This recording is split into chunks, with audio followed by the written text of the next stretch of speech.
Just want to all welcome you in the wonderful name of our Lord and Savior Jesus Christ. And I'm really blessed and privileged to be here today.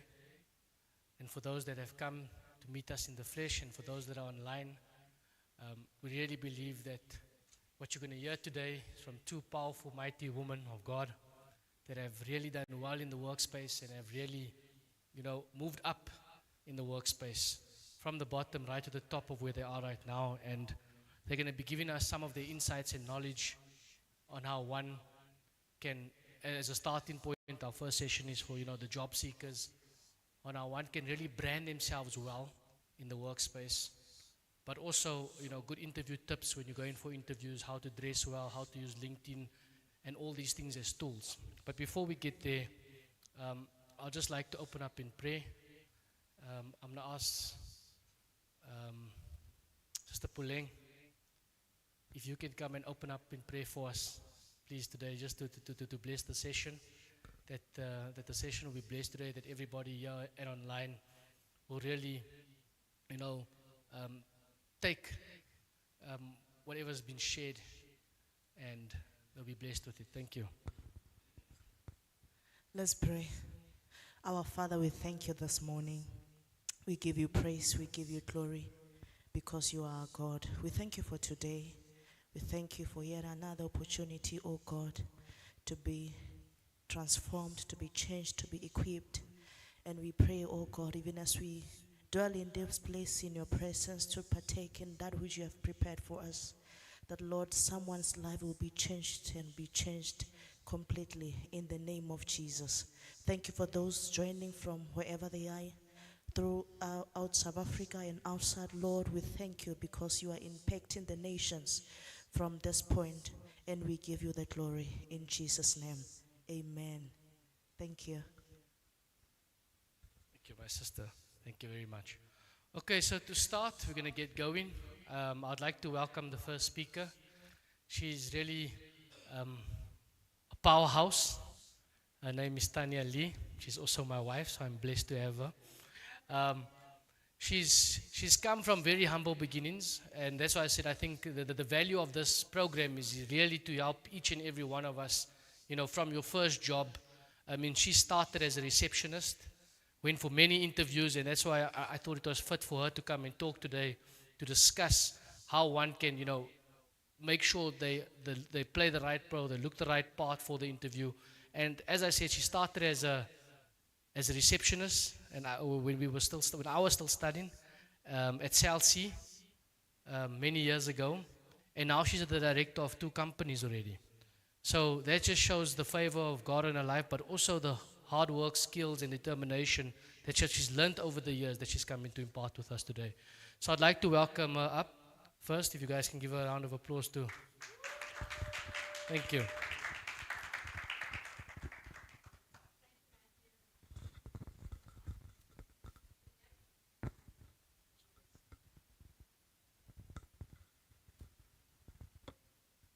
Hello? Okay. So yes, good morning. Matthew's given you an introduction of me, but I think I will say it again. My name is Tanya Lee, for those who don't know me. I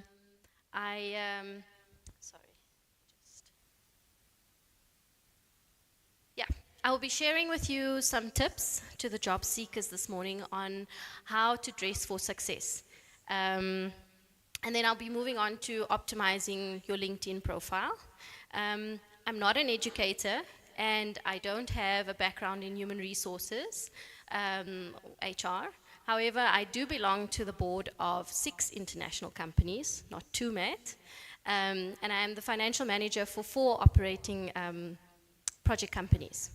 And for the last 10 years, I've managed teams, big and small.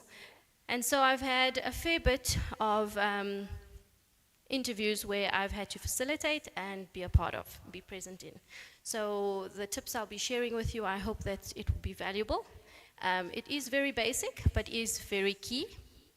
And yeah, I hope it will be valuable for you, and that's something that you can use to apply when, to help you get the job that you're looking for.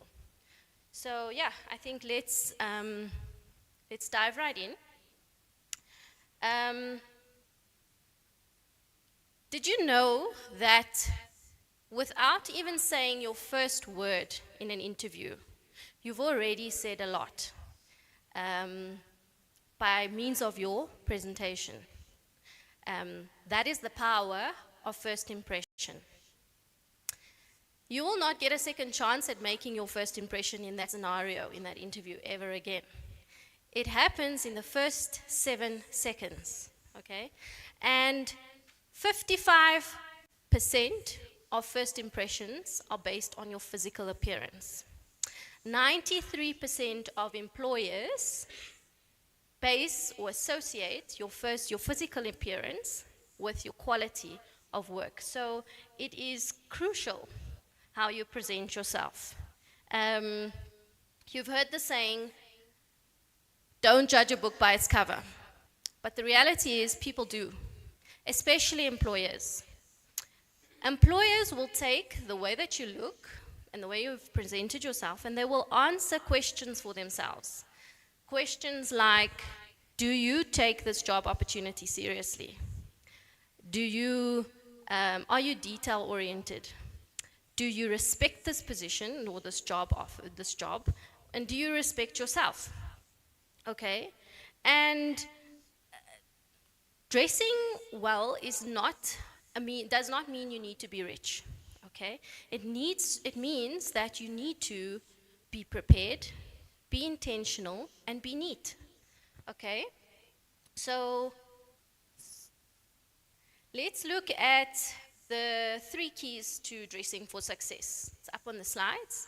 They call it the 3 Fs: fit, function, and formality.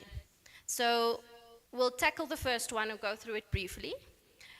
Clothes that are tailored, you need to wear clothes that are tailored or properly sized. So it needs to fit you properly. It needs to show that it shows that you have attention for detail, and it creates a polished appearance. Avoid clothes that are too tight, too loose, or inappropriate in length, meaning, not too long and not too short.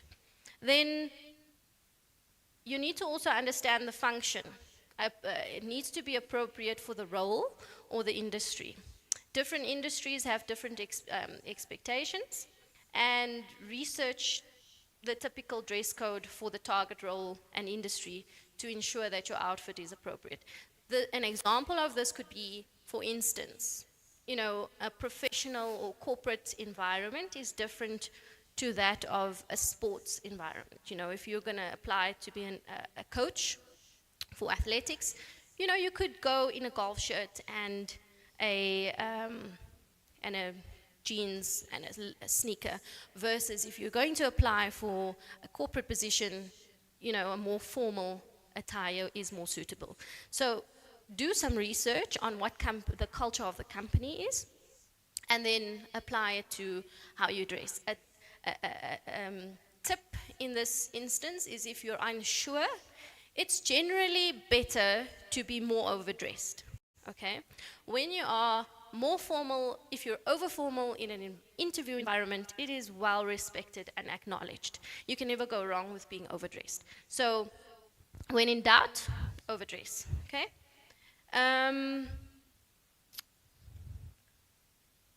There's also different types of dress codes, which I've just touched on that. We've got business professional, which is your corporate interviews, your finance, your legal.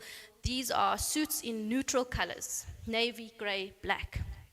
Ties for men, and modest accessories for women.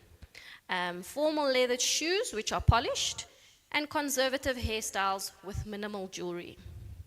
You've got your business casual, which is your creative roles, your NGOs, admin roles, which are generally acceptable attire would be collared shirts, blouses, sweaters, pants, chinos, skirts, dresses, closed-toe shoes, loafers, flats. And then you have a little bit more flexibility with colors and patterns for business casual. And then casual, smart casual are like your tech people, your startups, your creative industries. Even sports and athletics, this is where your well-fitted jeans with no rips or distressing, clean sneakers or casual shoes, polo shirts, casual button-downs, neat, clean appearance is still essential. Okay, we've got some do's and don'ts, where on the do's, we've got maintain proper grooming, so make sure your hair is clean, your nails are clean, your shoes are clean. Wear clean, ironed clothes without wrinkles.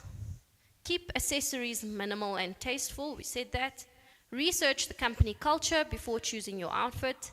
Test your outfit before the interview day, and then consider comfort alongside appearance. So, for instance, ladies, if you're wanting to wear heels, make sure you're comfortable walking in those heels, and try not to wear heels that you can't walk properly in. So that's why we say comfort alongside appearance. It might look nicer, you might think it looks nicer, but comfort is more important. Please don't wear overpowering cologne or perfume. Don't show too much skin or wear too revealing clothes. We said iron your clothes, so obviously wrinkled and dirty clothing is not good. Uncomfortable clothes, so like if you're wearing something that's too tight or too baggy, it just shows in your appearance. And then anything distracting with distracting logos or distracting slogans, and make sure you wear proper footwear. Don't wear inappropriate footwear. Another consideration or addition to this would be to a tip that can help you with this is if you're in a position that you can't afford to, splurge on interview attire, which is really not the point for anybody, there are initiatives out there like thrift shops, which are like your Peps, your Ackermans, your Mr. Price. They have corporate wear lines that are affordable. You've also got initiatives that are driven by certain companies that allow for donations in this area. So if you have access to internet, if you can Google, there are companies that actually donate, and they have charity drives towards equipping you for interviews, because it is an empowering tool. And yeah, a quick story. Matthew goes way back to close to 18 years ago. My very first interview was at Celsea, and I was applying for a receptionist position. And what I wore was a pinstripe navy blue suit that was a hand-me-down from my mom. Luckily, I could fit in her clothes.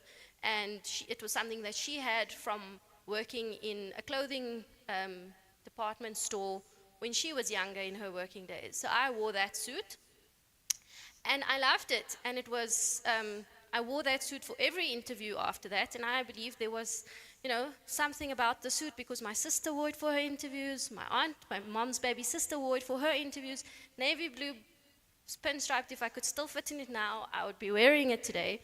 But yeah, I do believe there was some psyche about it, because it's the right color, it's professional. And I didn't buy it, and I used my initiative, and I improvised. It was something that I could use in that, that time. So yeah, clothing never needs to be expensive. It's not about that.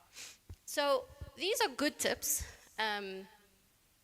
Use them, understand them, apply them. But above all of that, the best outfit is confidence, okay? Wearing the best clothes means little if you don't carry yourself with confidence. It might not be the easiest to do in a surrounding. Not everybody's comfortable being in a room, being questioned by people. Sometimes it's a panel interview. It's a little bit daunting, but I promise you, your body language adds to it. You portray yourself in a much better way if you regardless of what you're wearing. Obviously, try to dress as appropriately as possible using the tips I've given you, but confidence is one of the most important things. So try to stand tall, sit upright, give good eye contact, smile, speak clearly, and be yourself. Okay? That's really valuable, a really valuable tip in your interview. It also shows authenticity and character about you. People then want to unpack you once they've already summarized you in the first few minutes. There are some basic key items that you can use or you can invest in to try and, essentials to put in your closet as your interview attire. And that's mainly a really good blazer. One good blazer is sufficient. Like I said, I wore my pinstripe suit for every interview. So no one's really going to see what you wore the last interview, unless it's your second and your third interview. But I mean, basic essentials you can wear over and over again. One good blazer is a good thing to have. One good pair of dark pants or a skirt that's the appropriate length is a really good essential to have if you're a lady. A white or a light shirt and closed shoes. Ladies, it's your decision if you would like to wear a heel. It is, a little bit more dressy, a comfortable heel, but there's nothing wrong with wearing a good closed flat loafer shoe if you feel more comfortable in that. And then if you need a belt, if necessary. Okay? So, also, confidence doesn't mean you need to be wearing designer labels either. It's more about being prepared, walking in knowing who you are, and walking in your purpose. Because you don't just wear your clothes, you also wear your mindset, and you wear your values, and you wear your ambition. Okay. So some final tips on this. Be neat, not flashy. Your skills and your qualifications should stand out more than your outfit. Aim for the polished and appropriate rather than attention grabbing. Okay? Be prepared, don't be stressed. Plan your outfit in advance. Try it on, have backups ready. This eliminates last minute wardrobe stress. Okay? Be confident, not arrogant. Let your appearance reflect your self-respect without appearing pretentious or unapproachable. You're not just dressing for a job, you're dressing for your future. So this is also not just, tips that you can use in an interview setting. It's also general tips for your professional career, in an environment where you have to go and be present in an office environment. Obviously not on site if you're industrial or if you are on a sports field. If you're in a more corporate setting. Just a spiritual and inspirational note in line with this. 1 Corinthians 10:31 says, therefore, whatever you do, do it all for the glory of God. So even your dress or your outfit can reflect your discipline, your excellence, and your respect for opportunity. When you present yourself with care and intention, you honor both yourself and others. Your appearance is not about vanity, but about stewardship of the opportunities you've been given and the talents you wish to share with the world. I love that. Okay, so I've said a mouthful. I'm not sure if there's anybody who would like to ask any questions at this stage, or if we can move on to the LinkedIn. Matt, do you want to facilitate that? Oh, okay, cool. So just, if there is any questions, we're gonna go into LinkedIn later. We have one question here. So. Thank you. My name is Kenneth. You've explained the interview process as from the beginning to when you have to prepare yourself. So my concern is when you are in the interview itself, how do you kind of manage the question process? Is there any tips which you can say something about? Thank you, Mr. Samuel. That So- is a really good question. And that's what our next topic's going to Yeah. be on. So yeah, 100%. I think that we just want to get the room ready, you know, for our Sister Maureen who's going to come and present to us what is the next steps. Once you're in the interview, you're looking good, you're feeling comfortable, you're feeling confident, everything is ready for you. How do I now take into this interview? What do I need to be prepared? What are the interview tips? We have one more question before we get into the next session. There's a question from I think, Matt, just before you, just to add to that, you know, getting a job from an interview is not about getting one thing. It's a collaboration of things. So that's why the topic is split into various sections.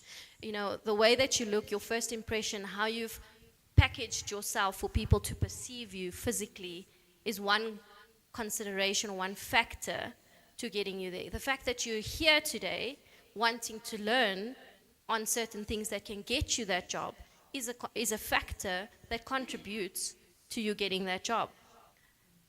Your prayer life, your confidence, your preparation involves a few things. So preparation, when I say preparation, I'm talking about preparation in your dress code, being prepared with these items in your closet. So when the day comes that you've got an interview, you're prepared to dress the part. But yes, we've got a very powerful speaker that will be coming up that will be unpacking that information that you're asking. Okay. Thank you. Powerful tips that you have shared. But I just want to ask, because we have spoken a lot about being prepared. I think when you are aware and you have been invited for an interview, I've been in a situation where I get to work in the morning and someone calls me from Cape Town. They've been trying to call me for about 3 hours ago and I was offline. No, they sent me an email and I did not see. So they asked me, are you ready for an interview now? In my mind, I was like, if I say no, what if they move to the next person and all of that? Then I just had to take my guard and say I'm ready. But I wasn't like dressed up, makeup and all of that. So I'm thinking in my mind, should I have said no and maybe call me again in an hour or something, or should have just, I don't know. Given what you have just said now, that's just what came to my mind. You know, Sister Bling, I don't think there's a right and a wrong answer to this, but I'm going to answer to the best of my ability and in my understanding. I think the fact that you took the interview, if you did, your readiness was more important. The fact that, you know, you gave it your best shot. As I explained, you can have the best clothes on, or you can go with the clothes that, in the circumstances you had on. The most important thing was confidence.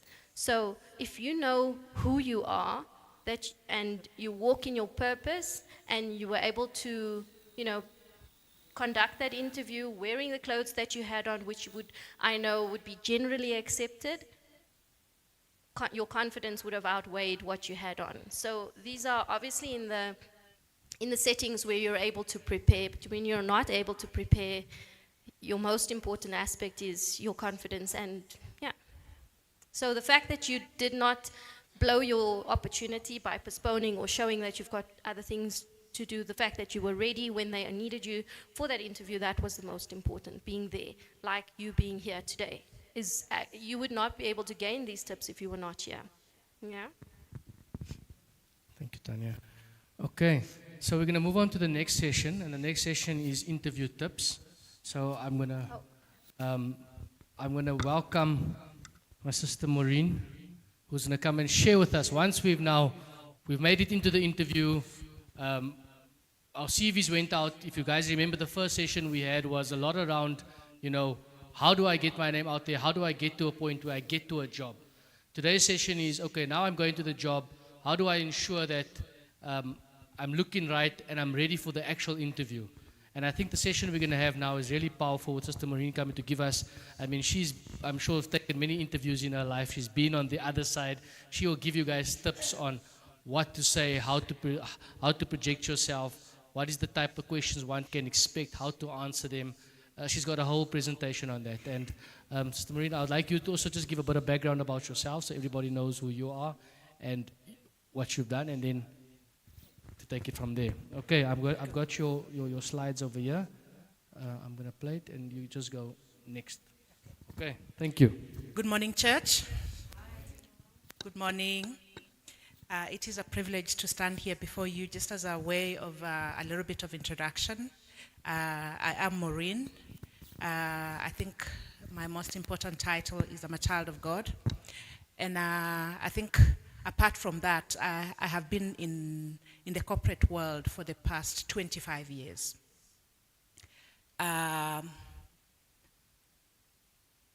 Probably about 13 of those at a senior director level. So I have done many interviews. Currently, I look after a business with one of the banks. The total revenue line is about 12 billion rand. So it is a big business, accountable for quite a lot. And in my direct leadership, I have over 300 people that I actually look after. So I have done many interviews. And just as an anecdotal probably tip, depending on the role, there are like analyst roles, you interview 23 people to get one person. That is the number of people, like from a skill set perspective, you probably go through quite a number of interviews to get one. Currently interviewing for director level positions, we have interviewed 10 people. We currently can't find the right candidate yet. But sorry? So there is a, preparing yourself for an interview, it is an art and a science. There is, so just as a tip, in the first 15 minutes of an interview, I can tell whether the person is the right person or I'm wasting my time.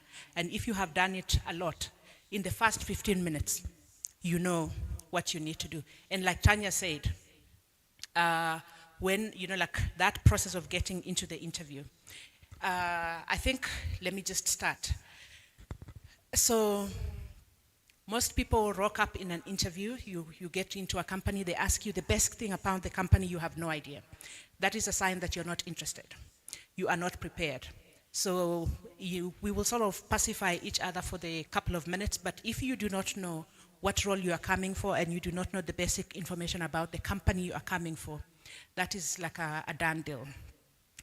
And I mentor quite a number of people. What I say to them is that, when you are going for an interview, depending on the level, I think in my younger days, I used to get very anxious. The best thing you can do is look at the mirror, practice. If there is nobody, you do mock-up interviews. Get people to interview you and practice. And if there is nobody to interview you, there is a mirror. Look at the mirror and see if you can convince yourself in the mirror that you can hire me, you can hire you, then that is a good sign that you have done what you need to do. So there is that practice, record yourself and listen to what you have said. Not the whole, ask yourself a couple of questions and record yourself, listen to yourself. If you can convince you that you can hire you, that is a good first step. Because quite often that is, you walk into an environment and, you are just there because you need to be there. Tanya has spoken about the dress code. Before, like she said, your first impression, and it is the one, most people do not say, your appearances don't matter, they do. If you show up, I'm in the banking environment, and we associate quite a bit of your self with your ability to look after other people's money, because that is what you're indirectly going to be doing. So if you're going to be rocking up there and your trouser is hanging, almost falling down, yeah, that grandmother who is going to be bringing their 5-10 million rand is not going to have resonance with you. So how you dress is very appropriate. Or if you're coming into that interview as a lady and all your boobs are out, I'm like, okay, what are you coming here to do, So that dress code, it is a lasting impression, believe it or not. Most people say it doesn't matter, it matters a lot. Especially nowadays when you are on Teams and when the people are looking at you as a lady and all they can't see you, all they see is your assets. It distracts from what you are supposed to say, because then people do not listen to what you have to say. They keep looking at the appearance that you have. Then the most important things, I think quite often people show up for an interview, they are not prepared. You know, bring extra copies of your CV. If it is an online interview, when you get in, the first thing, confirm that everybody has your CV and they have gone through it. If not, you are allowed to say, I'll give you, can we start by just allowing you guys 5 minutes to go through my CV so you know who I am. It is important that they have gone through your CV. And I think, remember, your CV is the first tool that I interact with long before I have met you. So that CV needs to be singing and dancing in a certain way. Like when you put together your CV, spend time. I think Brother Matt had a session where, like people were putting together CVs. For those of you who do not have like a professional CV put together, sit down and put it together properly. A good CV does not mean it has to be long. I look at the first page, and that tells me whether I read the rest of the CV or not. The first page, and it is the first paragraph. I either continue looking at it or it is done. That's the essence. Because remember, when I advertise one job, on average I get about 69 CVs for one job. So if I'm gonna go through Waffle to find out who you are, I don't have that time. So the first paragraph is everything, like that determines whether I'm gonna look at your CV or not. Once I look at your CV and I'm interested in finding you, then you have gotten in. So your CV is the first thing that gets you into the door. Then during the interview, be punctual. Never ever get into an interview and the people who are going to be interviewing you are waiting for you. You have already lost it. It doesn't matter how good you are. And if you are going to be very late, rather call and let them know that you are running late and the reasons, if they are whatever, but never, that's the one thing. Never let people who are going to be interviewing you wait for you. First of all, you get in there, and they are annoyed. No, they are sitting there waiting for you. It's an opportunity for you. The next thing is be authentic. So 23% of the CVs that you come across are actually false. Whatever the content that is on there is actually false. It's not correct. So people falsify qualifications, they falsify experience quite a lot of the time. And it is, the corporate environment is such a small environment. There is somebody, depending on the level, somebody who knows somebody. I was telling you guys, we were interviewing for one of the director roles. Unfortunately, the guy came.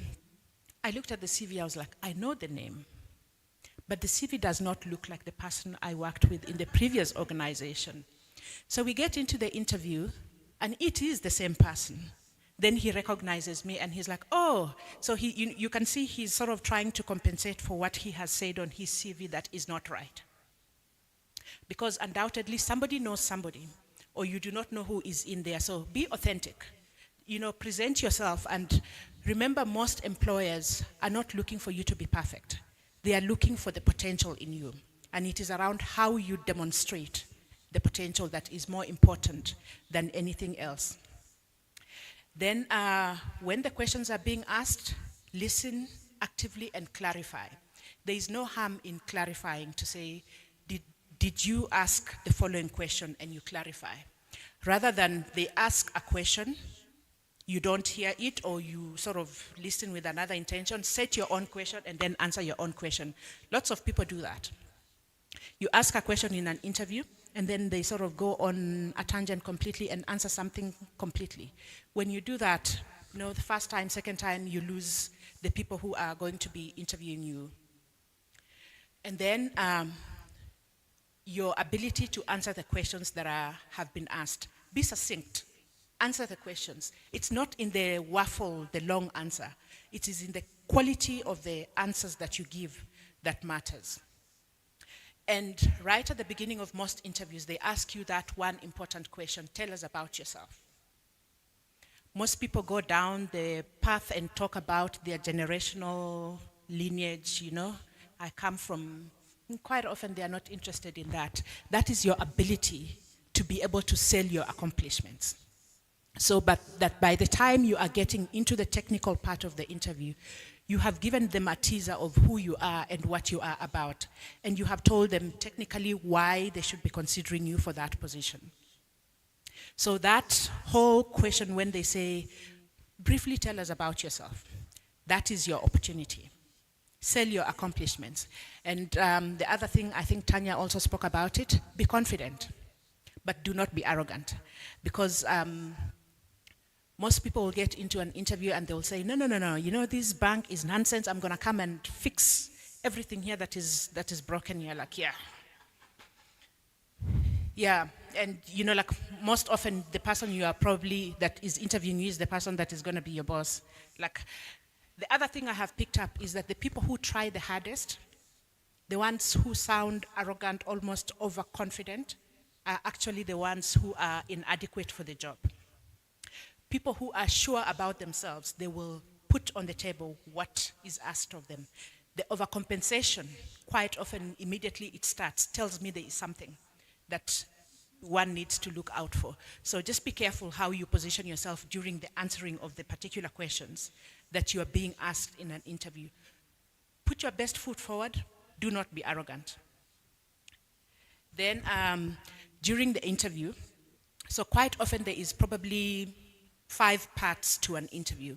So there is that part where you tell about yourself, you know, you create a connection with the panel, you know, talk about you, the person, you know, like people want to hear that you are a normal human being, you are a mother, you are whatever. But do not go in there and sort of try to, you know, that gives you an opportunity to create a connection. Then the next part of the interview is often behavioral questions. So you have what they call behavioral questions.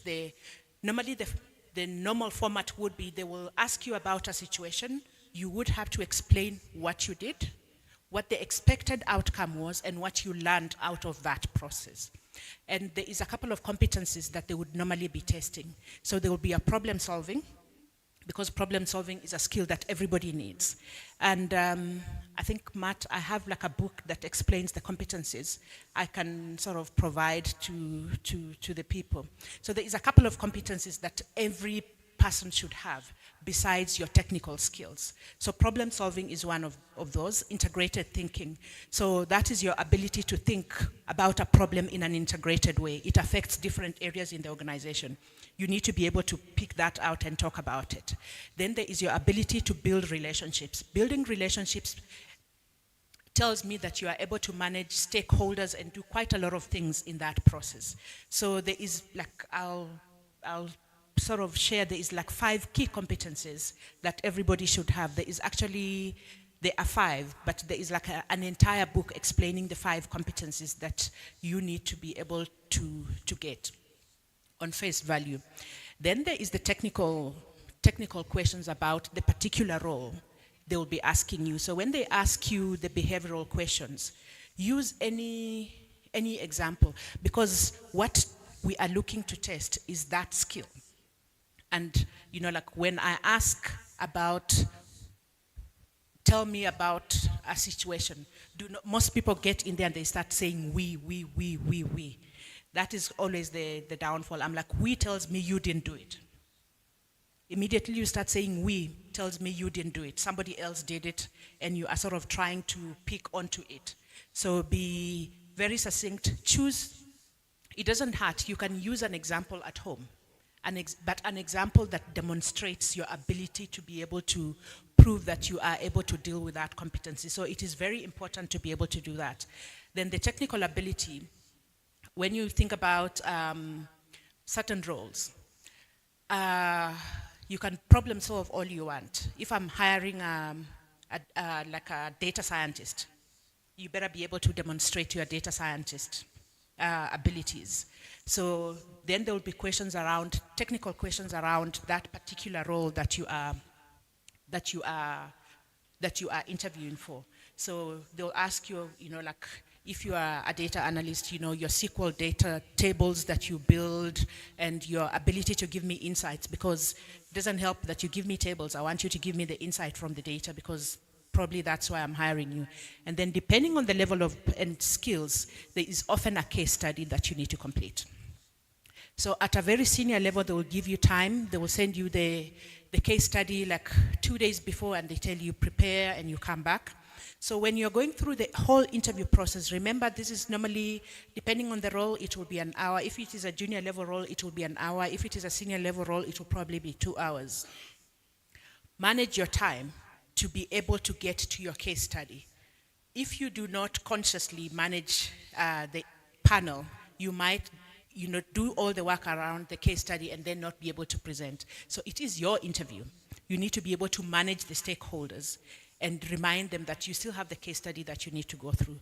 Quite often, for certain roles, you will get in there, they do not tell you as part of the interview there is a case study, especially analyst type roles. When you walk into the interview, I want to be able to understand that you understand what a break-even point is. So I'm going to give you a case and tell you to calculate certain things, like for analytical related roles. For PM roles, I'm going to ask you to do certain things in that. And because that demonstrates a couple of things. Your ability to function under pressure, that is one thing that that case study so quite often brings to the fore, and your ability to sort of use the minimal information you have to put together something very quickly, your responsive ability. So that is, besides the accuracy, it's not about the accuracy of what you're going through, it is the process you go through to get to the answer that often matters, and not the answer. So put your best foot forward and actually think about what you're doing, because it's very interesting. You will be surprised. So interviewing for analyst roles, somebody would get in and they tell they have a PhD in mathematics, and then you tell them, okay, you give them a simple sum and you tell them calculate whatever for me, and then they fall apart. There is the falling apart that is because there is tension, and there is the falling apart because they cannot apply what they have learned. I think the problem quite often in the country is that you have all these degrees that do not prepare people for the work environment. So they come out of the university environment, but they cannot apply themselves in the workplace at all. So, and like hiring somebody is a big investment, because on average, when you walk into a workplace, it's gonna take you between, depending on the person. So the first 6 months is a sunk cost for me, because I know you're gonna add no value to me at all. Because you are learning the environment, you are learning a couple of things. Between 6 and 18 months, then some people start adding value. And then that's the other thing. When you look at a CV and you see somebody who job hops, that is a red flag. Because in any given environment, you really start adding value anywhere from 12 to 18 months. If at the 16th month you are running off, it means you have learned nothing in that organization. So that is why job hopping quite often is like when I see it on your CV, it is a sign. I'm like, okay, so what are you bringing on the table, or what is it that you're looking for? Because the environments are very complex. You need to learn the environment. For you to learn the environment and then start adding value, it takes a lot of investment and time. If I'm going to invest all that time and money, and then in a year and a half you're gone based on your track record, then there's no need for me to even start that process. And then, right, often at the back end of the process, you are given an opportunity during that interview process where they tell you, here's your opportunity to ask questions. Do not waste that time. Ask the questions that are important for you, because for you to succeed in any work environment, you need to understand what the culture of the organization looks like. Ask the person you're going to be working for if the person is part of that interview. Quite often nowadays what I do is depending on the level I'm hiring for, I am not in the first like 2 interviews. I'll come in later. I'll let the other people do the screening, then I'll come in like right at the back end of the process to just make sure that, you know, like from a team perspective, you can function with my team. So they will interview you first, then I will get some colleagues to have a conversation, then I come in at the end. Because if everybody else is comfortable that you are a fit, because quite often in that interview you're looking for a cultural fit, you know, what you bring to the table as a person. You know, like the rule is you would rather have an average team member who can work with team members than a brilliant individual who can never function in a team, because you're not coming to work as a mountain alone. So if you cannot fit into any of the teams that are sort of looking at you, then it doesn't matter often how you're good, because what you're going to do is cause a lot of dissonance in an environment rather than fit in and work with the team. And then I think right after the interview, so you go through that process. After the interview, you know, you get an opportunity, give them an opportunity, say thank you to them for giving you that time from, you know, interviewing you. It is an opportunity. Every interview is a learning opportunity. And then if you have their email addresses at the back end of the interview, send them a thank you message, you know, to say that. The next step is always during that process, there'll be assessments. And there's a whole battery of assessments that are done. They are competency-based, so they'll be assessing different things. You will have, you know, like your problem solving. So the question we asked about problem solving, there will be an assessment that tests your ability to do that. So when I get the results of your assessment, I am not looking for you to be perfect. I am looking for the potential, understanding your weaknesses so that when you come in, we craft a plan to do that. The most important thing about assessments is that we understand, we have eventually understood in the work environment, is that those assessments are not crafted under the sort of conditions that are suitable for Africans, but we take them nonetheless. So what you need to do is you go and practice, because it is the one that flows people all the time. Is there is a battery of your reasoning, and they give you patterns, and then they ask you what is the next pattern in that.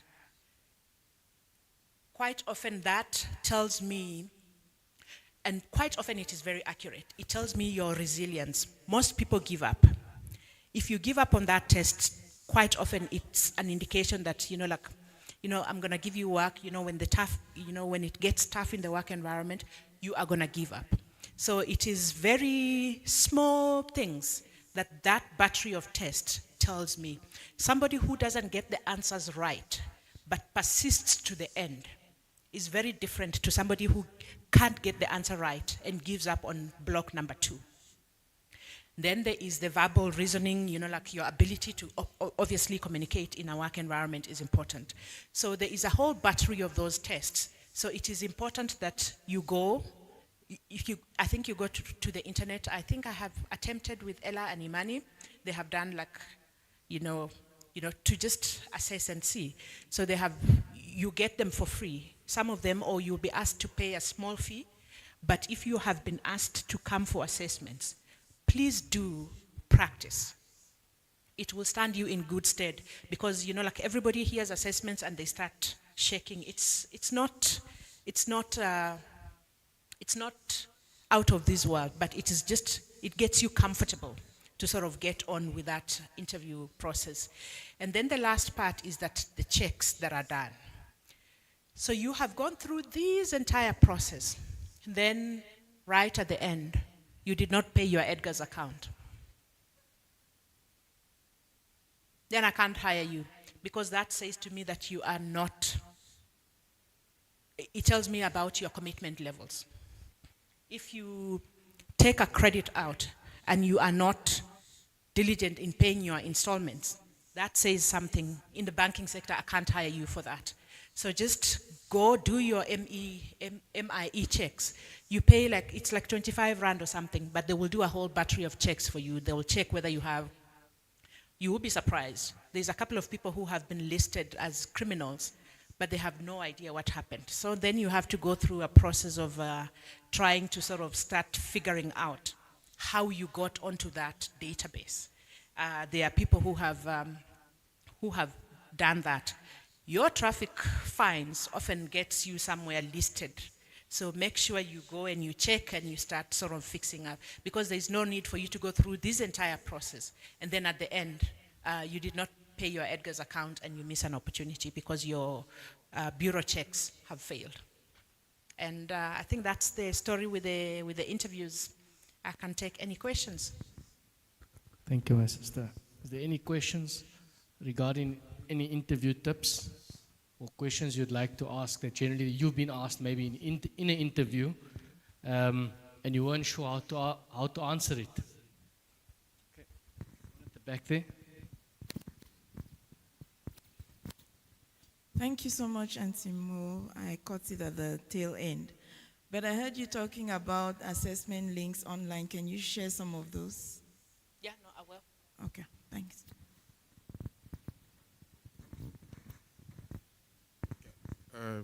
Thank you so much.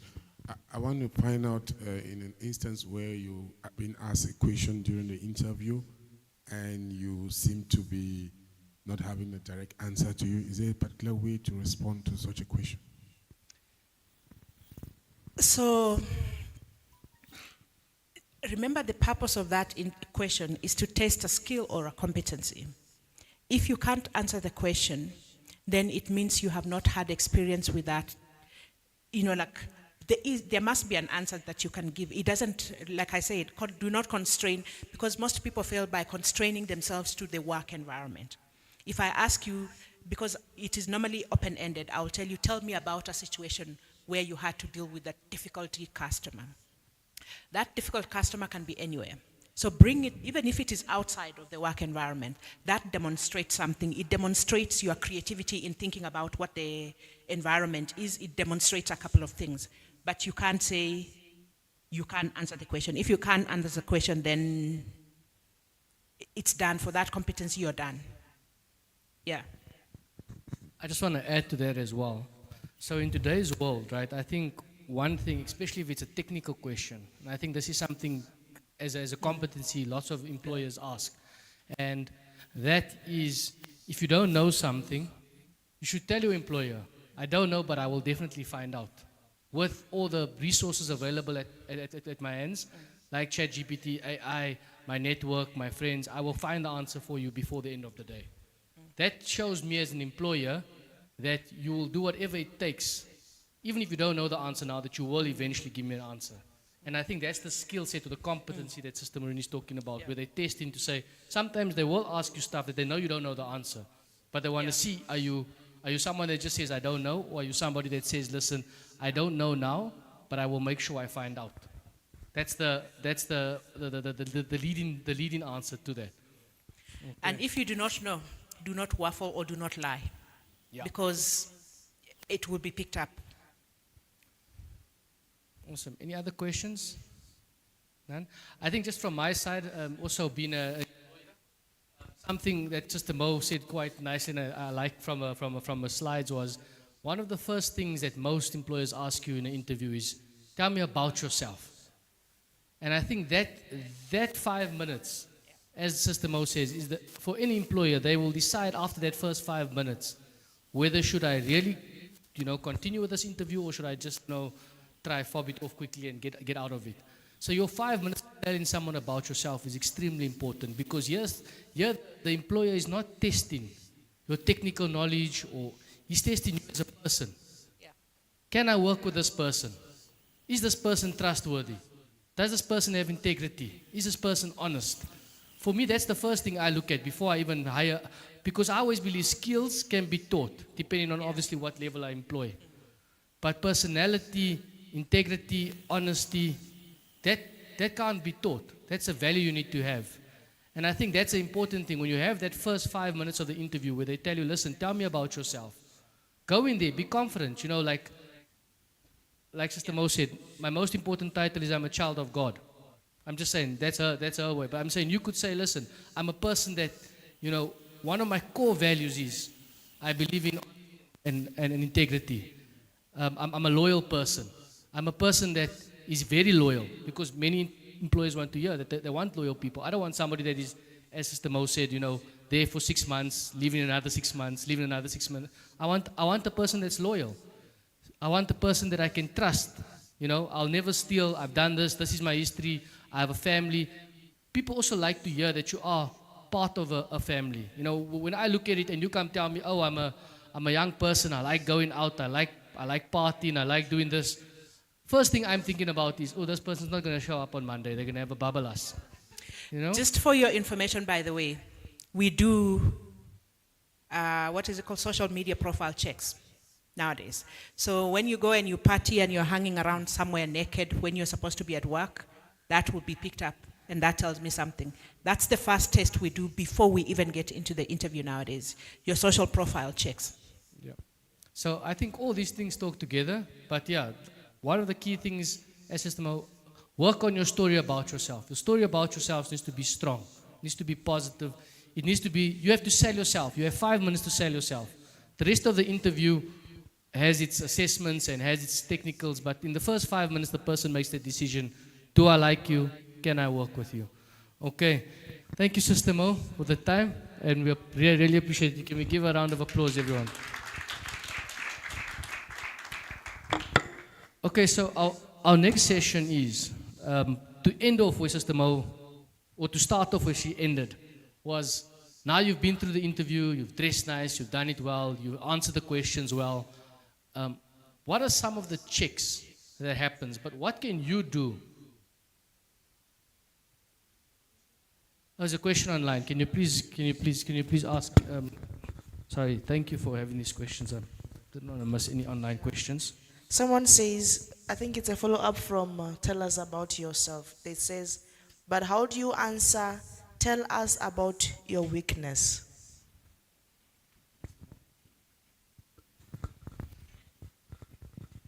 So that is quite often, I actually had it in the notes somewhere and I didn't speak about it. So that question about, tell us about your weaknesses. Nobody is perfect. I am looking to see how honest you are about yourself. Because you get in there and the people says, no, I don't know what my weaknesses are. That speaks to somebody who is not self-aware. Self-awareness is a very key, important trait that you need to have. So think about it. You either are not good,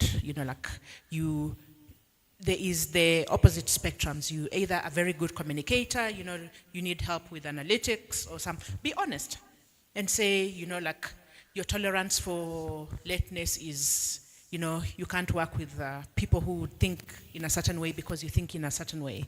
But it is very important to answer that question, because quite often what people do is they say, no, I don't think I have any weaknesses, which is it tells me a lot, because one of the, especially at a leadership level, when somebody comes in, they say they don't know what their weaknesses are or they do not have a weakness. That speaks to somebody who is not self-aware. And the worst thing you can have is somebody who is not self-aware. Because when you are self-aware, you are able to moderate and, think about your reactions to others based on what your weaknesses are. If you do not know what they are, then it means that you're going to be a train wreck in that organization, because you have no idea what the impact of what you do to others is. No, that's perfect. Great answer. And I think what one could also do when it comes to tell me about your weakness, as Sister Mo said, tell the person your weakness, but throw it back at the employer and say, look, this is my weakness, but this is the areas in where I want to improve.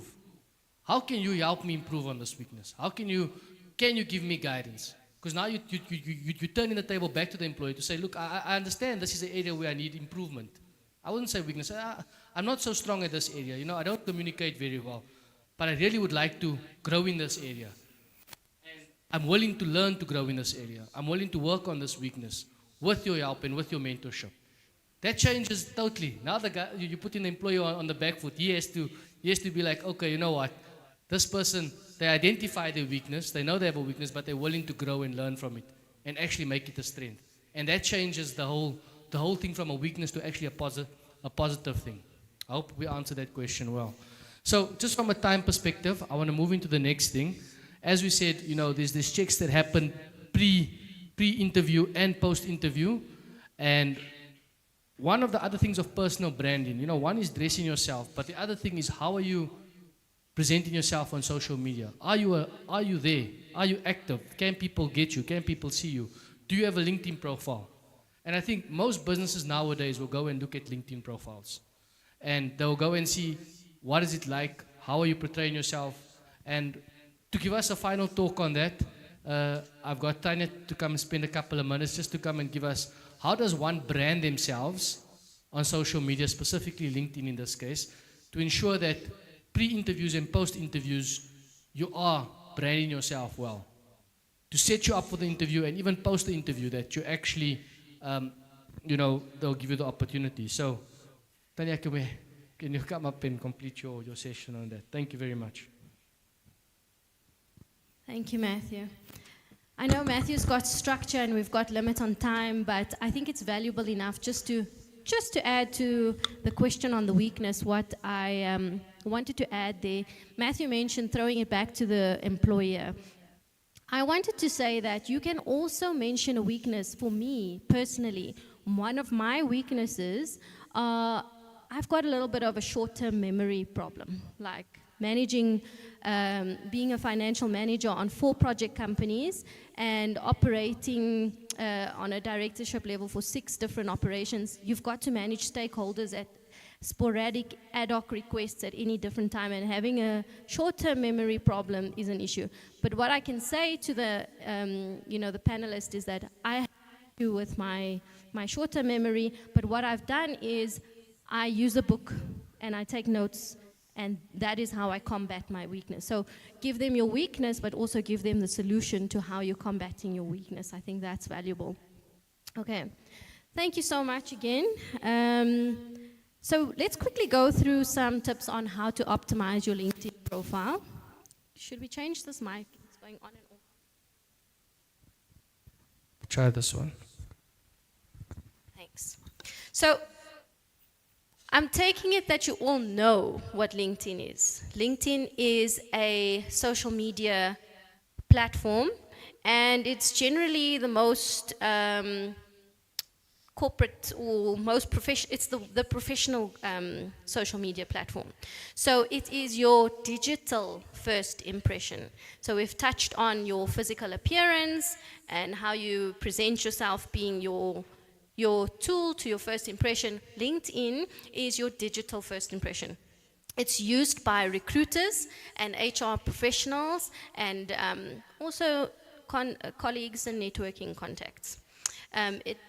If you use this effectively, it will help you to stand out in a crowded job market. As we know, in South Africa alone, there is a serious unemployment rate. So you're always up against, like Sister Maureen said, she will go through 93 interviews or CVs and only narrow it down to 10, and then there's one, So you've got to do what it takes to stand out. So LinkedIn is a tool to be able to enable you to do that.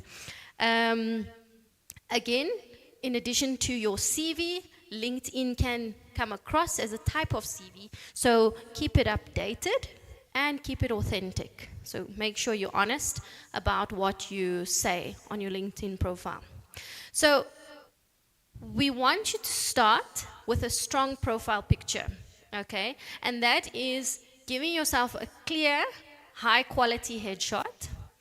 Be neatly dressed, smiling with good lighting, and don't do the selfies and try to avoid group photos if you're wanting to come across professional, and use this as your digital resume or your digital, profile. And a clean background with a smartphone will give you a good profile picture. You do not need to go to a studio. You do not need to pay money for this.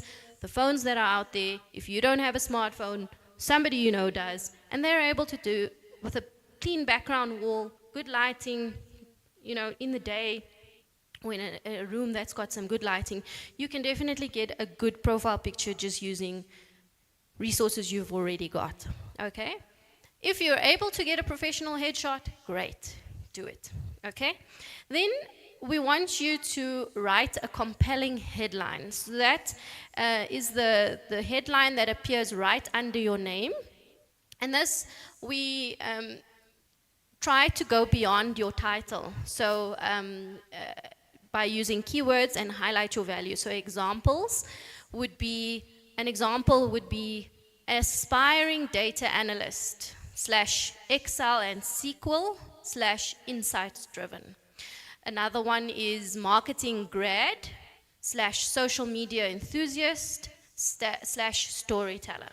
You know, it's telling people what sort of industry you're in or what kind of type of skill you've got, and it's telling someone a little bit extra. It's almost it's a catching line which leads to the about section, which in addition to Matthew's mention, where you will be physically or verbally telling someone about yourself in an interview, your LinkedIn profile has an about section, which is your opportunity to sell yourself. So this is also very important because, again, somebody reading through your LinkedIn profile will summarize you based on what they see in the first few, slides or the first few bit of information on your profile, and that is seen in your about section. So in your about section, share your story, who you are, what you've done, and where you're headed.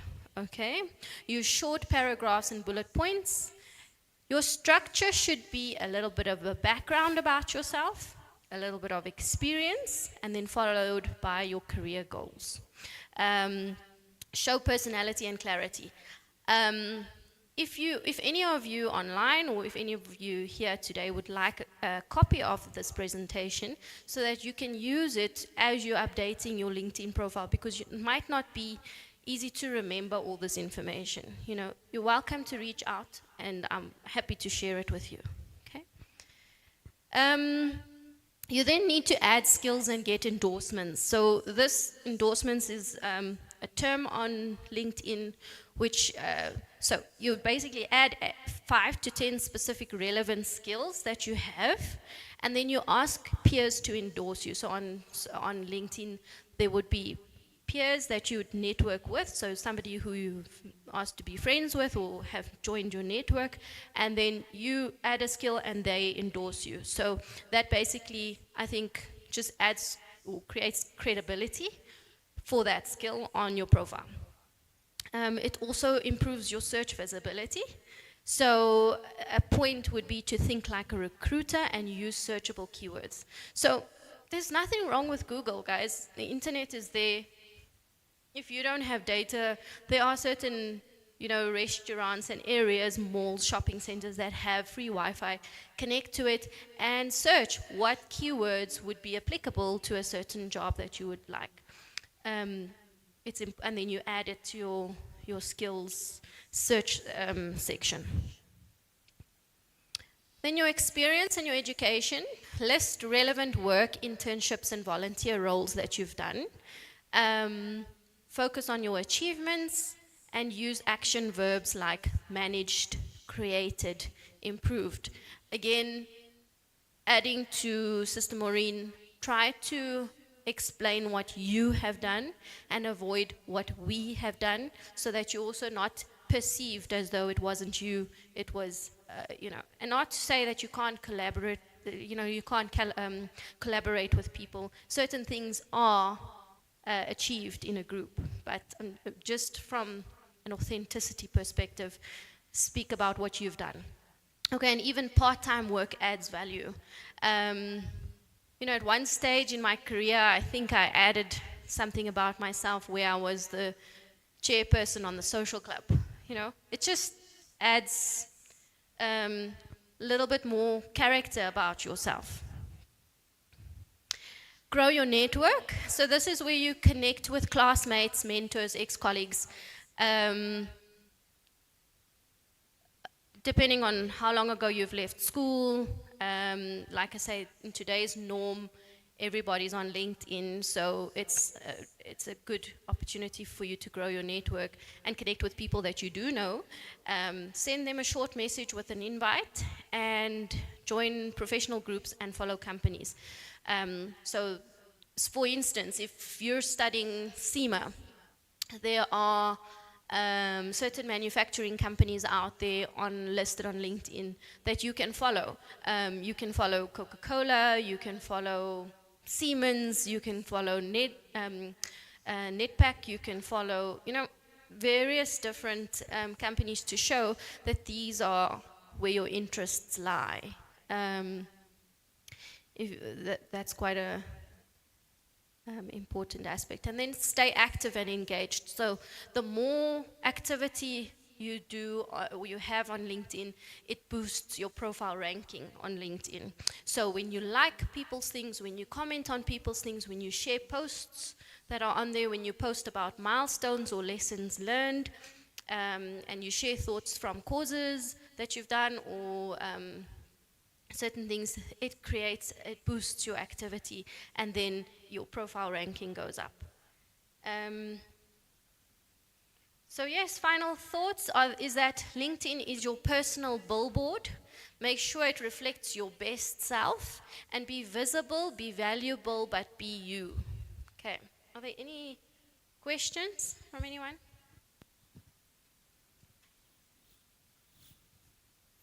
Any questions on LinkedIn?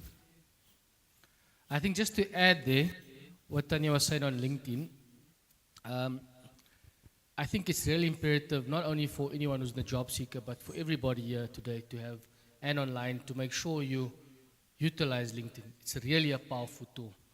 When we're talking about connections, LinkedIn is an area that you can connect with anybody you want to. So let's say you want to be in a finance area, or you want to be in marketing. You can search people that are in those areas, and you can just connect.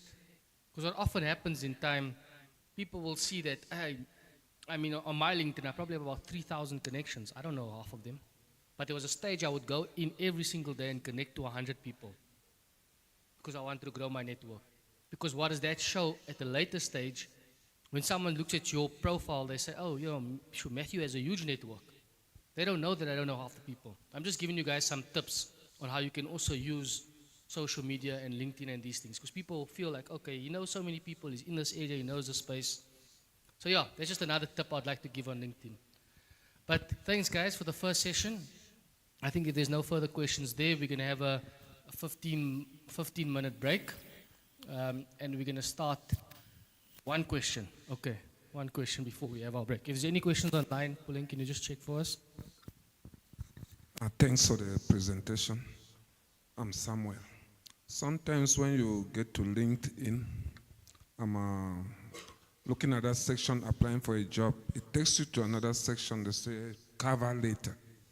Yeah, I want to really know the difference between the cover letter and say the resume or what. So I don't know if Sister Maureen wants to take this one. It's in line with unpacking a cover letter. You can also have, so you can have one digitally on LinkedIn and one in an actual resume interview platform. So I think a cover letter basically summarizes in a short, succinct paragraph, telling the employer who you are, what you are about, but it must be like a paragraph. It can't be more than a paragraph. That's succinct. It is most people have like 28-page CVs. I never look at the 28 pages. Like I say to you guys, I look at that paragraph. So that is your sales pitch. They call it pitch elevator. That is your pitch elevator that sells you. Then I can decide, that decides whether I go through your CV or not. So that's the cover letter that tells you who you are, what you are about, and where you have been, and what you are all about in one paragraph. Yeah.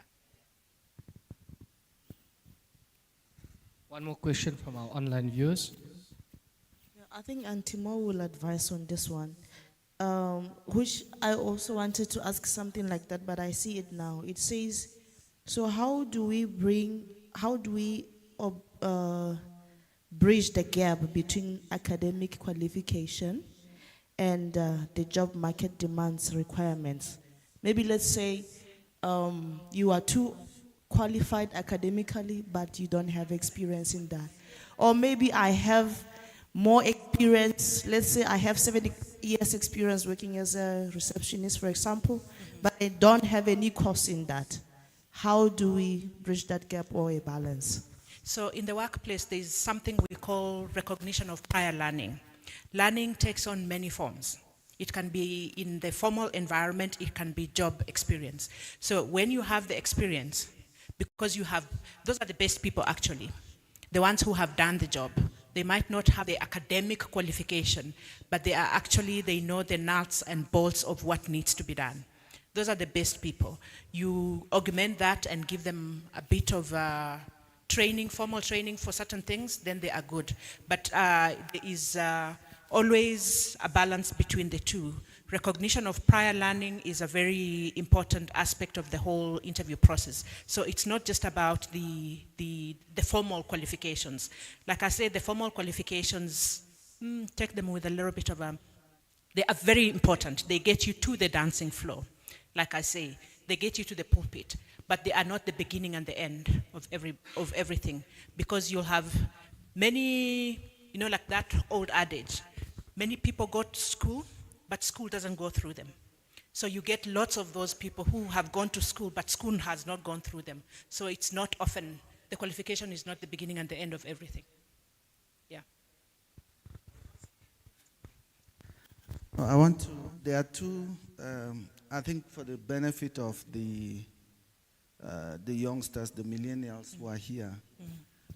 I remember you told us a story once of a young man who walked into an interview, and before you even started, he asked you, what can this organization do for me? Without you even going that. What is the attitude that the young people should adopt when they get into the, you know, when they are called up for an interview? That's my first question. The second question, really, I have a friend who he's turning 60 this year. 3 years ago, he decided to go to banking school. And he sent me a WhatsApp when he graduated. And I hope I can just, if I just give me 1 minute, I'll read the WhatsApp. I just thought about it now. He said, this is exactly what he wrote to me about. He said, I noticed that the curriculum is far behind what the world demands. What they teach is not what currently happens in the real world. It was a good experience, though.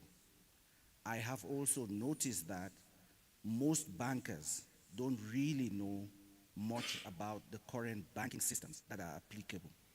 They are conditioned to learn certain things as routine for years.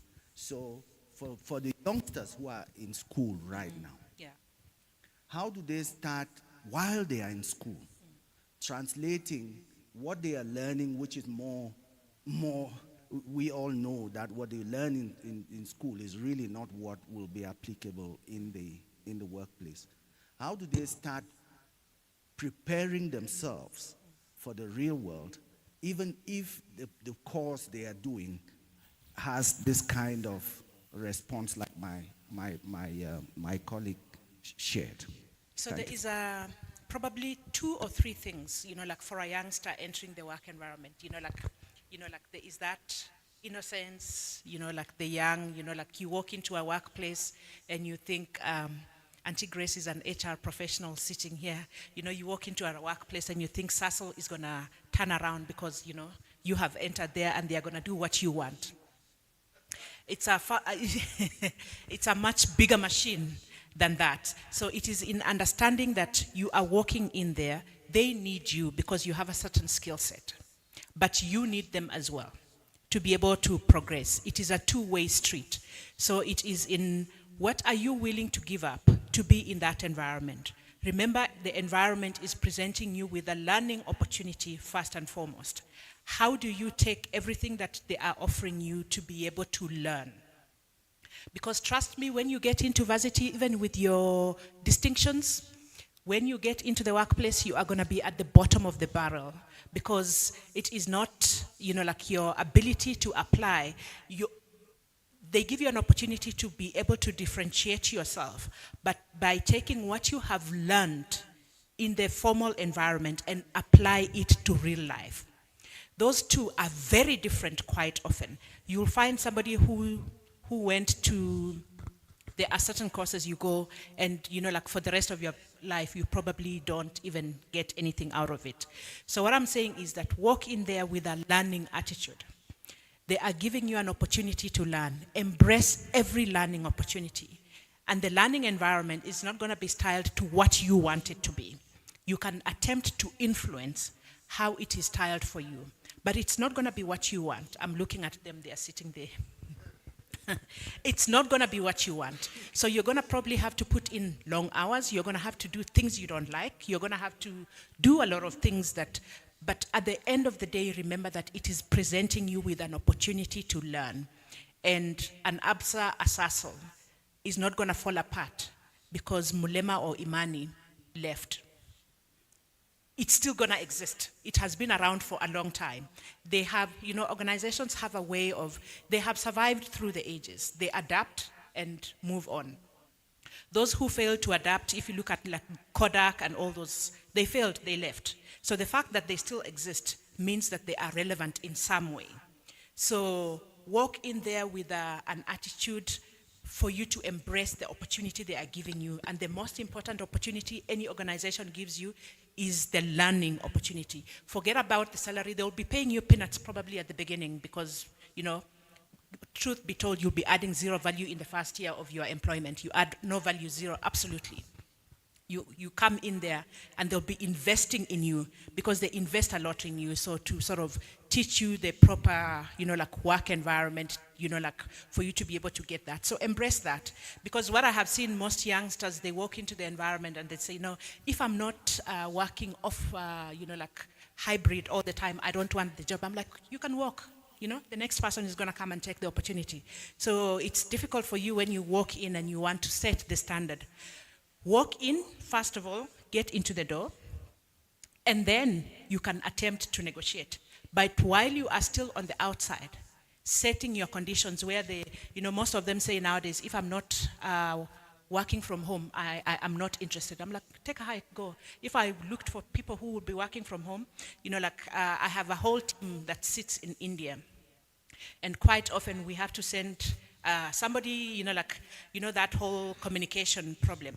Because being in a work environment, does a couple of things. It sort of creates harmony around the organizational culture. It sort of creates a couple of things. So it is important around team cohesion, as most organizations have realized. That is why a couple of them have moved away, even the big tech companies, like your Microsofts are back in the office full time, your Facebook are back in the office full time. So it was a COVID thing, but the youngsters still in their minds have a mindset that if I am not working remotely, I am not going to work at all. You're going to be hard pressed to find an environment now that gives you that.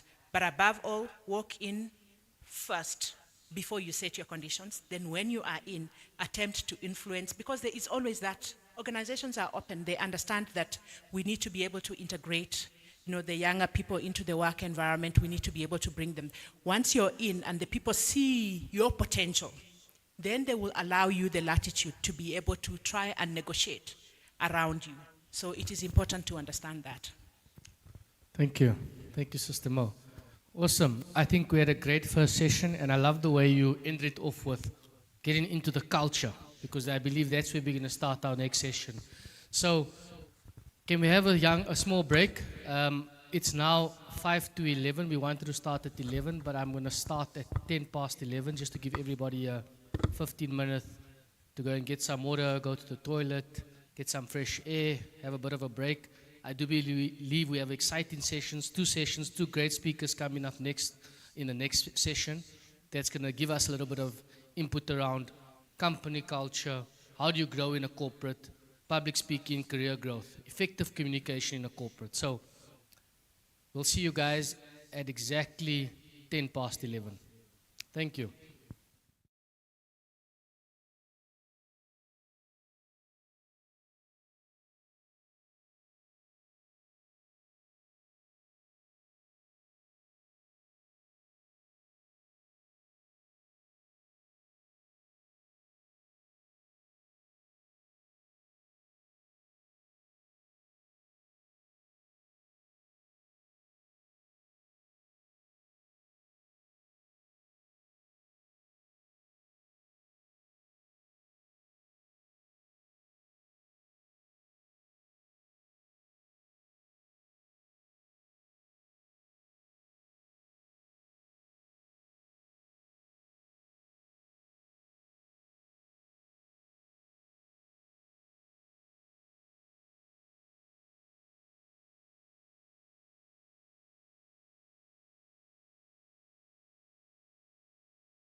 Brother Emma and Dr. Fru.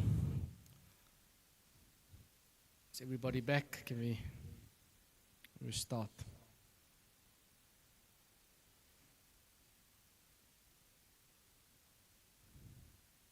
Okay, so as we ended off our journey today, the first session was on, how do we brand ourselves.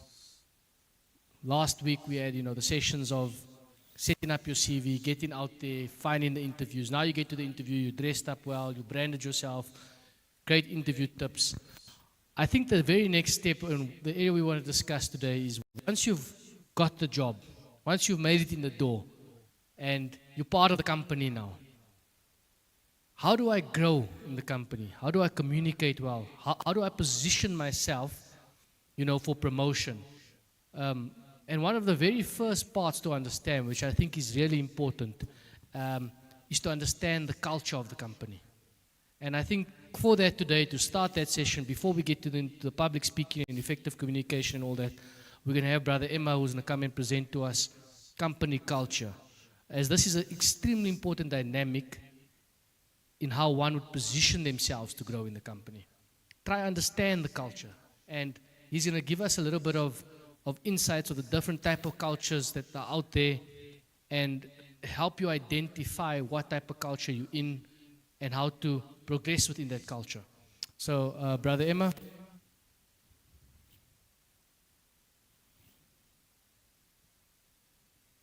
If you can come and join us. Thank you. Can we give him a hand of applause? Let's get him going. Pastor Emma. Thank you. Thank you very much.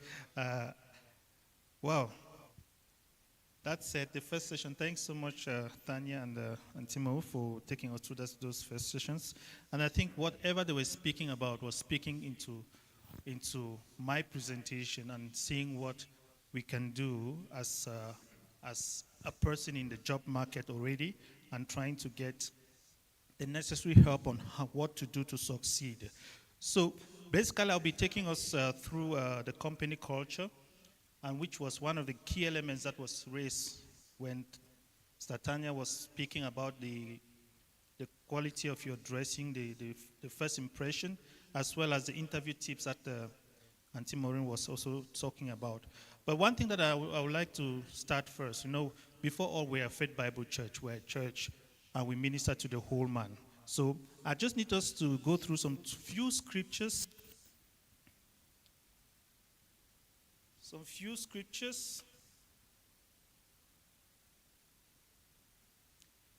I have a couple of them, just 3 scriptures. The first one, as Antimo was saying, that let's just look at Psalms 90, verse 17, which says, "May the favor of the Lord, our God, rest on us. Establish the works of our hands for us." Yeah, establish the works of our hands. So that's one of the things that many of us as Christians sometimes, when we are looking out for a new beginning, an opportunity, we pray. Psalms 90, verse 17, sorry. We pray and we quote all these scriptures that God should help us, should grant us favor in everything we should do. As we are going into this interview, God should grant us favor. The second scripture that we do,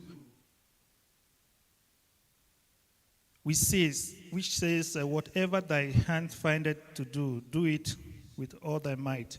For there is no work, nor device, nor knowledge, nor wisdom in the grave whither thou goest." We always say those things. We quote those scriptures to ourselves. And finally, the last scripture that I'm quoting is, "No weapon that is formed against us shall prosper, and every tongue that shall rise against thee in judgment thou shalt condemn. This is the heritage of the servant of the Lord, and their righteousness is in me, saith the Lord." And that is in Isaiah 54, verse 17. How many times any of us have quoted those scriptures in our job places? How many times have we spoken when we face challenges? We speak with scriptures, we start saying things. We trust God. God will fight for us. God will do this. The question I ask myself most of the time is that, did you consult God before doing the atrocities or committing crimes that you were doing in the office, or not behaving properly in the office? Let's be honest. Did we consult God? But that said, one of the key elements that people struggle or people have difficulties in the office, and this is, I'm sharing from a personal experience, one of the key elements that people have this is because they don't understand the culture of the office. The business, they don't understand. The company, they don't understand.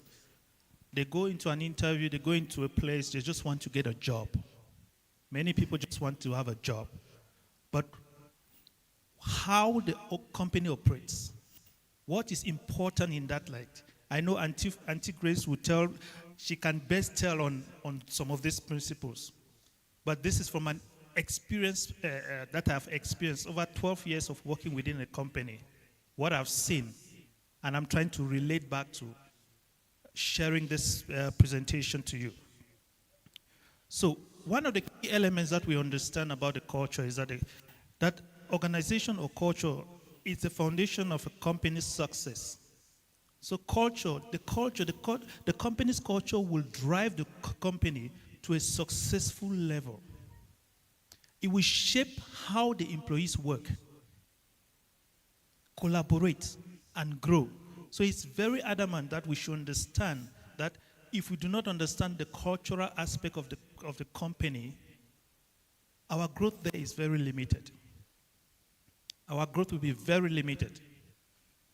It goes beyond the shared values or written policies. It is a collective behavior, attitude, and norms that define how people interact and align with a common purpose. So according to Professors Quinn and Robert E. Quinn and Kim Cameron, so he said no corporate culture is as straightforward as being good or bad. It is just distinct. So you cannot say Discovery has a very good corporate culture. Saso has a very excellent corporate culture.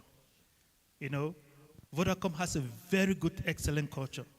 None is good or bad. Or you cannot say Escom has a very bad corporate culture. They are just distinct. The culture defines who they are. Okay? And just to break down, the professors have simply broken down these cultures into 4 different clans. And what I'm sharing, I want you to position yourself to see exactly where you belong. Which environment am I in? And that will shape the way you do things, the way you communicate, the way you act in the business. So they say the types of cultures are like the clan culture, the adhocracy culture, the market culture, and the hierarchical culture. So let's quickly just go straight to understanding what these cultures are. The clan culture offers a very friendly working environment. How many of you would like to work in this environment? Very friendly. Where things like relationships, morals, participations, and consensus take center stage. And where do we see this? It's mostly seen in where most family business, like you say. You see it in places where people share the same values. You know, people can relate to one another. All right? In terms of leadership, managers are looked to as mentors. And rather than figureheads who dishes out instructions and reprimands. So it's more of a place where you are free to grow in there. But there are pros and cons to every culture. So as I said, not every culture is good or bad. All right? The pros of this is that you have a happy team which genuinely enjoy working together. Okay? And it also improves your communication. It improves your communication between the employees. But the cons for this, too much collaborations and unnecessary chatters. which can send productivity into a nosedive. Quick question. You're in a culture, you're in a company. Your grandfather is the CEO or the board chairman. Your dad is the CEO. Okay, your brother is the director of finance. You see, your everything about revolves around your family. An example. Very soon, you start discussing family business in that in that company. And you forget that actually you're there for business. I know of a story where a man, just for example, you can be in church. Pastor is the CEO of a company, decide to employ people in the church. You would not pay more attention to the values and principles of the business because you know the leader of the company is your pally, if I use the word. It's someone that you can easily talk freely with. So your productivity does not become effective. What do? You rock up to the office late. And when you are in the office, you work for 2 hours. You sign the contract to work for 8 hours. You work for 2 hours. You tell the company that, sorry, I have to rush these days. I have this problem. And because there's that consensus, you see, people tend to take the advantage of being in such environments. And when they do that, what happens? Productivity goes down. Productivity goes down, the company goes down. Sorry, let me just change this mic.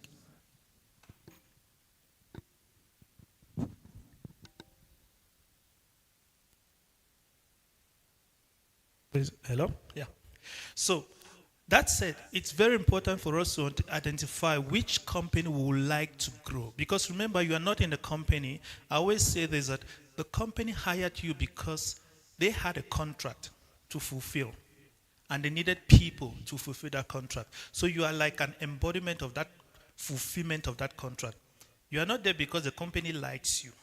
You are not there because the company wants you. They want an employee that will fulfill their contract and satisfy the end user, the customers out there. So you entering into the company, you are the one that is carrying the company's vision, the company's contract to you, and you are the one that is materializing that contract to make sure that the company develops some growth, get some benefits from out of that contract. That said, let's go to the next one. Now the ad hoc crazy culture. So it's a type of culture that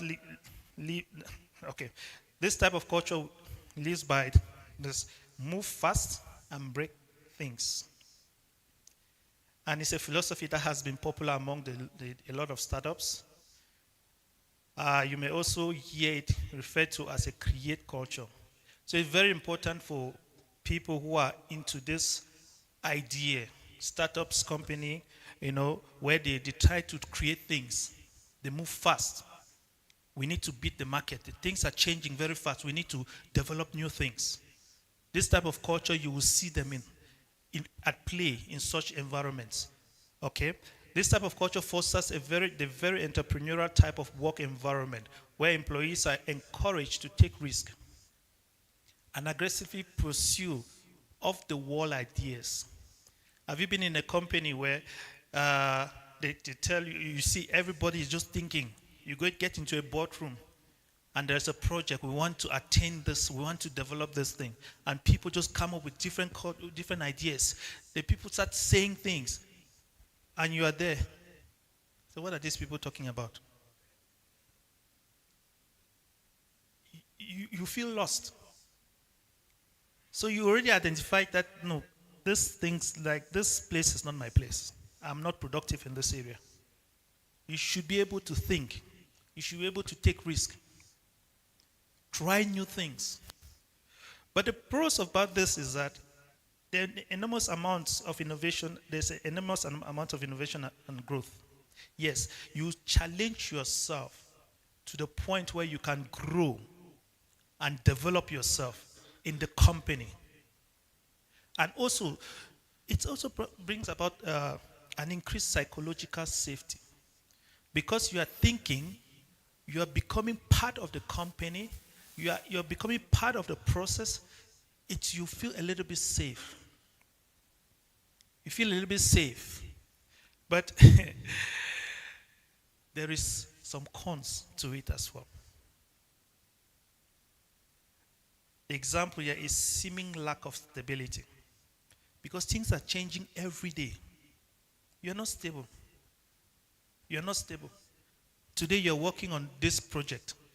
Very soon, business changes. And we know very well that, especially I'm from the IT department. The IT world. And that is one of the fast evolving environment. Now we are sitting with 5G network. But I can tell you that 6G is already in the pipeline. And we are sitting with customers that are still operating in the 3G infrastructure. Things are changing very fast. And we're even scared that AI, which is now out there, that it will come to a point that some of us will not be necessary again, because the machines will just do all the jobs. So you need to align yourself, understanding where that company is going, what is doing. And I can tell you that from an AI perspective, many companies, their developers they are losing jobs. Because there is a code that you could write, it takes about 10 to 15 people to compile the code together. Today, it's a matter of time. You just write the code. What do you want? The machine gives you. Last presentation, Brother Matthew, we're talking about the interviews, the type of CVs. At one point, we used to write the CV. You write it out.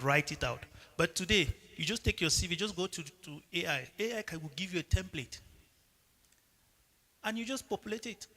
Even your old CV, AI can transform that CV to be a professional CV. That used to be a job of someone that you go and consult and the person tells you, no, you need to write like this. But now I don't need that person anymore. I just need internet. I need internet. And that's it. Of recent, my mother, when I was looking for an interview letter to invite her to come to South Africa. I was wondering, going up and down. I said, but wait a minute. Why am I struggling like this? I just went to AI. I just said, give me a template for a particular embassy. And he popped it. Pop, pop, pop, pop. The only thing I had to do is just to put her passport number, her name, and that's it. So, when you are in this adhocracy culture, because of the changes that are going on, there is no stability.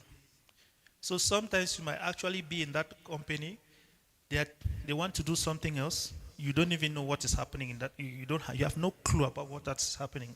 You become redundant. And you finally find yourself out. And when newbies come into the company, when new people come into the companies, and you stand in the company, you think that these guys, man, things are going too fast in these companies. Some of these new guys that come from the university, they don't have the tenacity to stand and face the challenge. They want to just chill and enjoy. Mr. Morin just told us in her presentation, it takes at least 6 to 18 months for the person to learn about the company.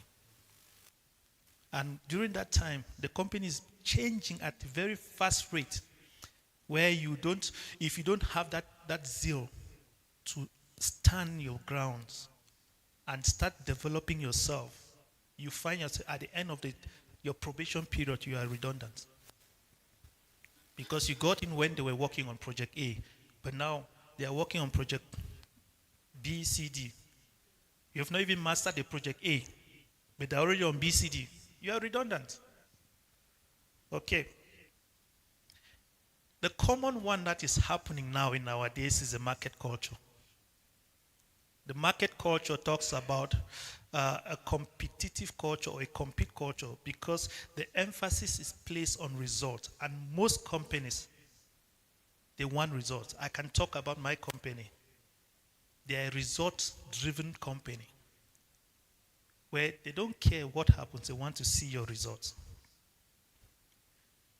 And to put it simple, the people want to win and accomplish what they set out to do. Employers are highly goal-focused and leaders are tough, demanding in order to achieve the success metrics and the company has defined. One thing that, for example, my company, one thing that they do is that every year they set targets. They say, this is a target. And in that target, there are sub-targets. Say, for this department, this is your target. For this department, this is your target. For this department, this is your target. And we work to achieve that target. And if we don't achieve that target, at the end of the day, of the financial year, there goes your bonus. Your bonus goes down because now the company did not make money. Your bonus goes down. So the question is, when you find yourself in this type of environment, how do you prepare yourself? Are you goal-driven? What is the culture? What is the principles that the company is defining? Are you taking along, are you carrying those cultures or those policies, those procedures that the company has put forward, that for this is what we are aiming at, this is what we are achieving, we're going to achieve. So all of that will shape the way you think and the way you work in the environment. So it can be a high pressure environment, but simultaneously rewarding. As I said, your bonus. For those who are, your bonus also, if you perform well, the company performs well, the profit goes up. At the end of the day, your pockets also become very swollen. So it's also high rewarding.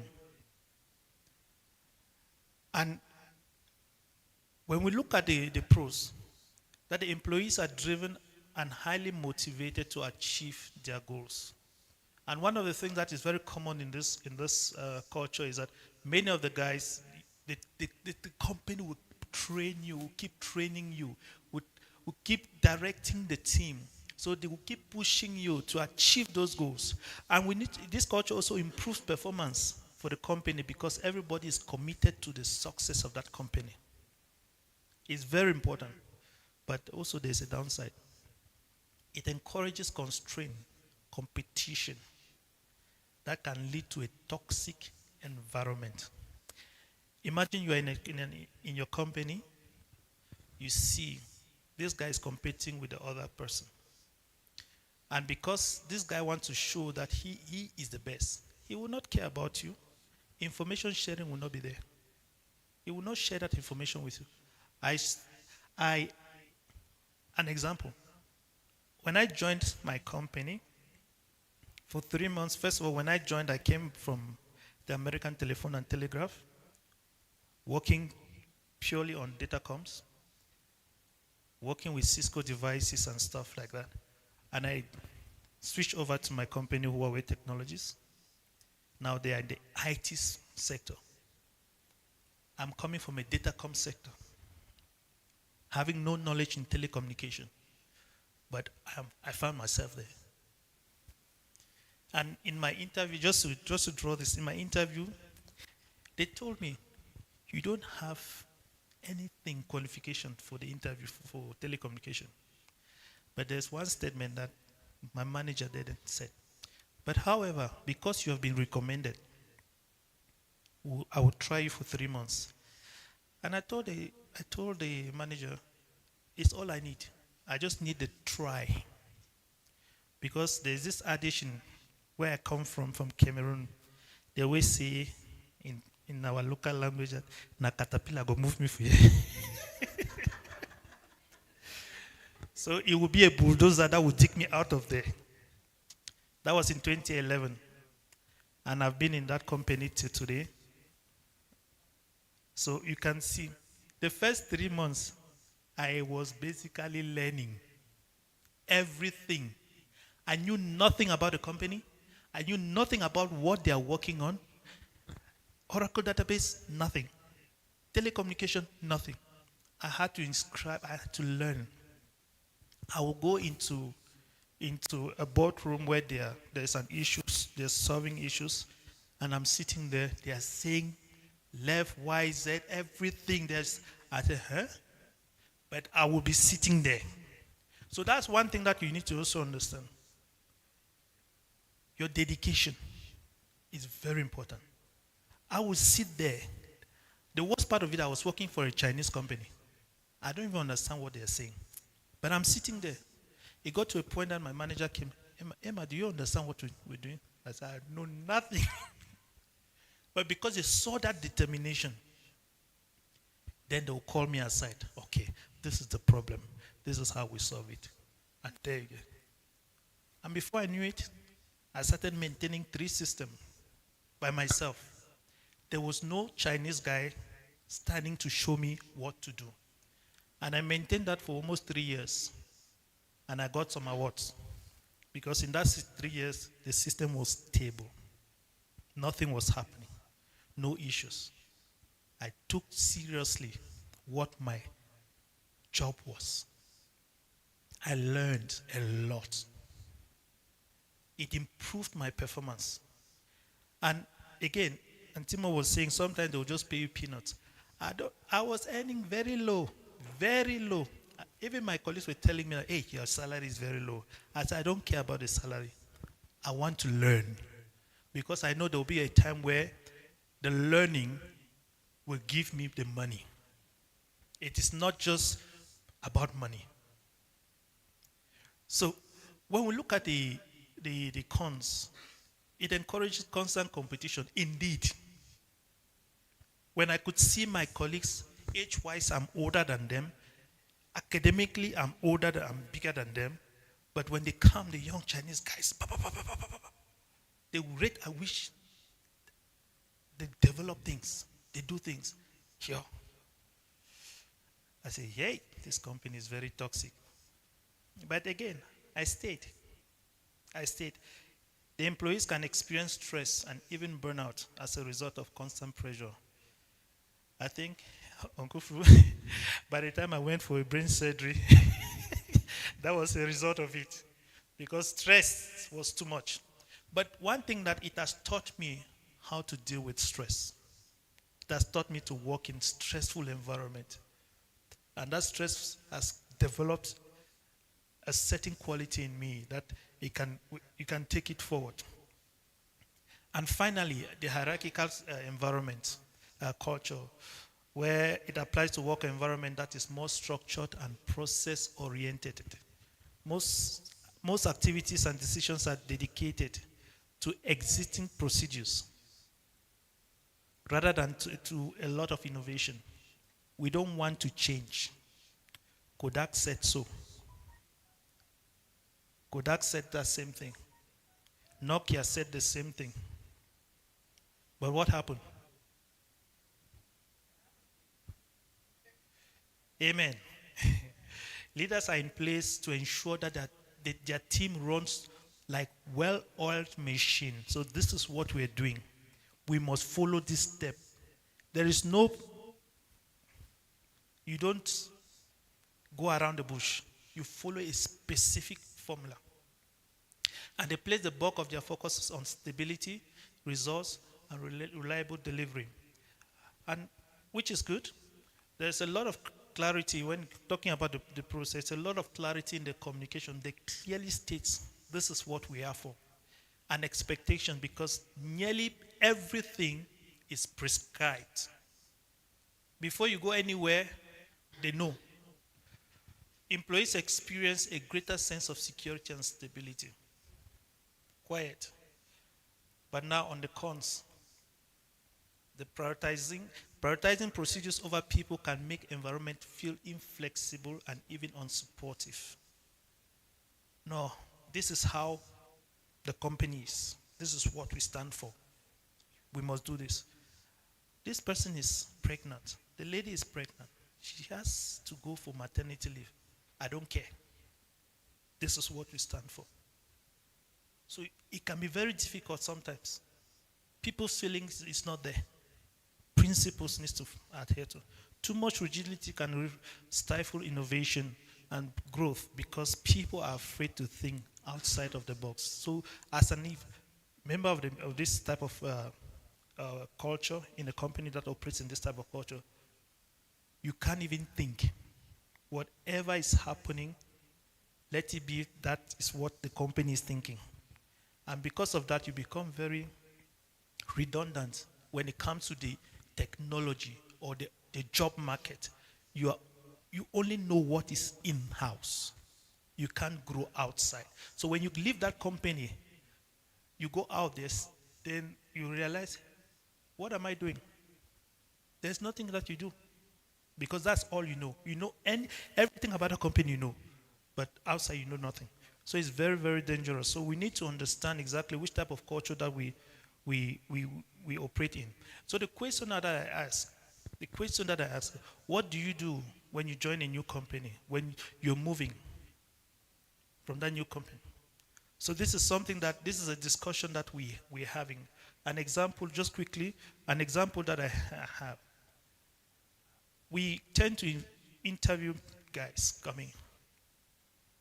And new guys come from the university. They come and they just sit there. They know nothing about the culture. They know nothing about business communication. They know nothing about whatever they have to do. And they come with the baggage from their own their previous company into this company. Maybe in the other company you were more of a clan company culture, but now you are coming into a process-driven company culture, and you want to bring that same principle from there, and you want to operate. I have a case where a colleague was just not doing their jobs, and when things are bad, after creating some incidents, I think it just takes off. Just takes off. Now I can't do this anymore. Just takes off. What type of... Do you think you can grow in such companies? You can't. Because at the end of the day, it's all about what you can give to the company. It's not about what the company can give you. For time's sake, is there any question?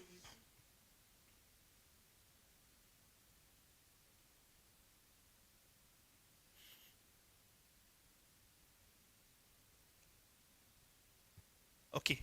Having said all these cultural things and everything, the question that I will have, can a company have two cultures?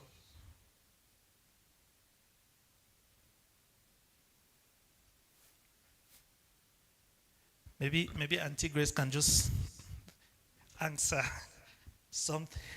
Nice one.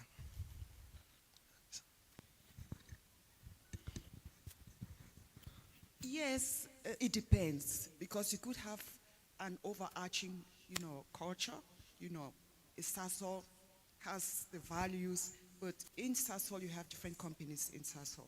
So, how they live the culture would differ for each company. But they have, a set of values that everybody must live by. Thank you. Yeah.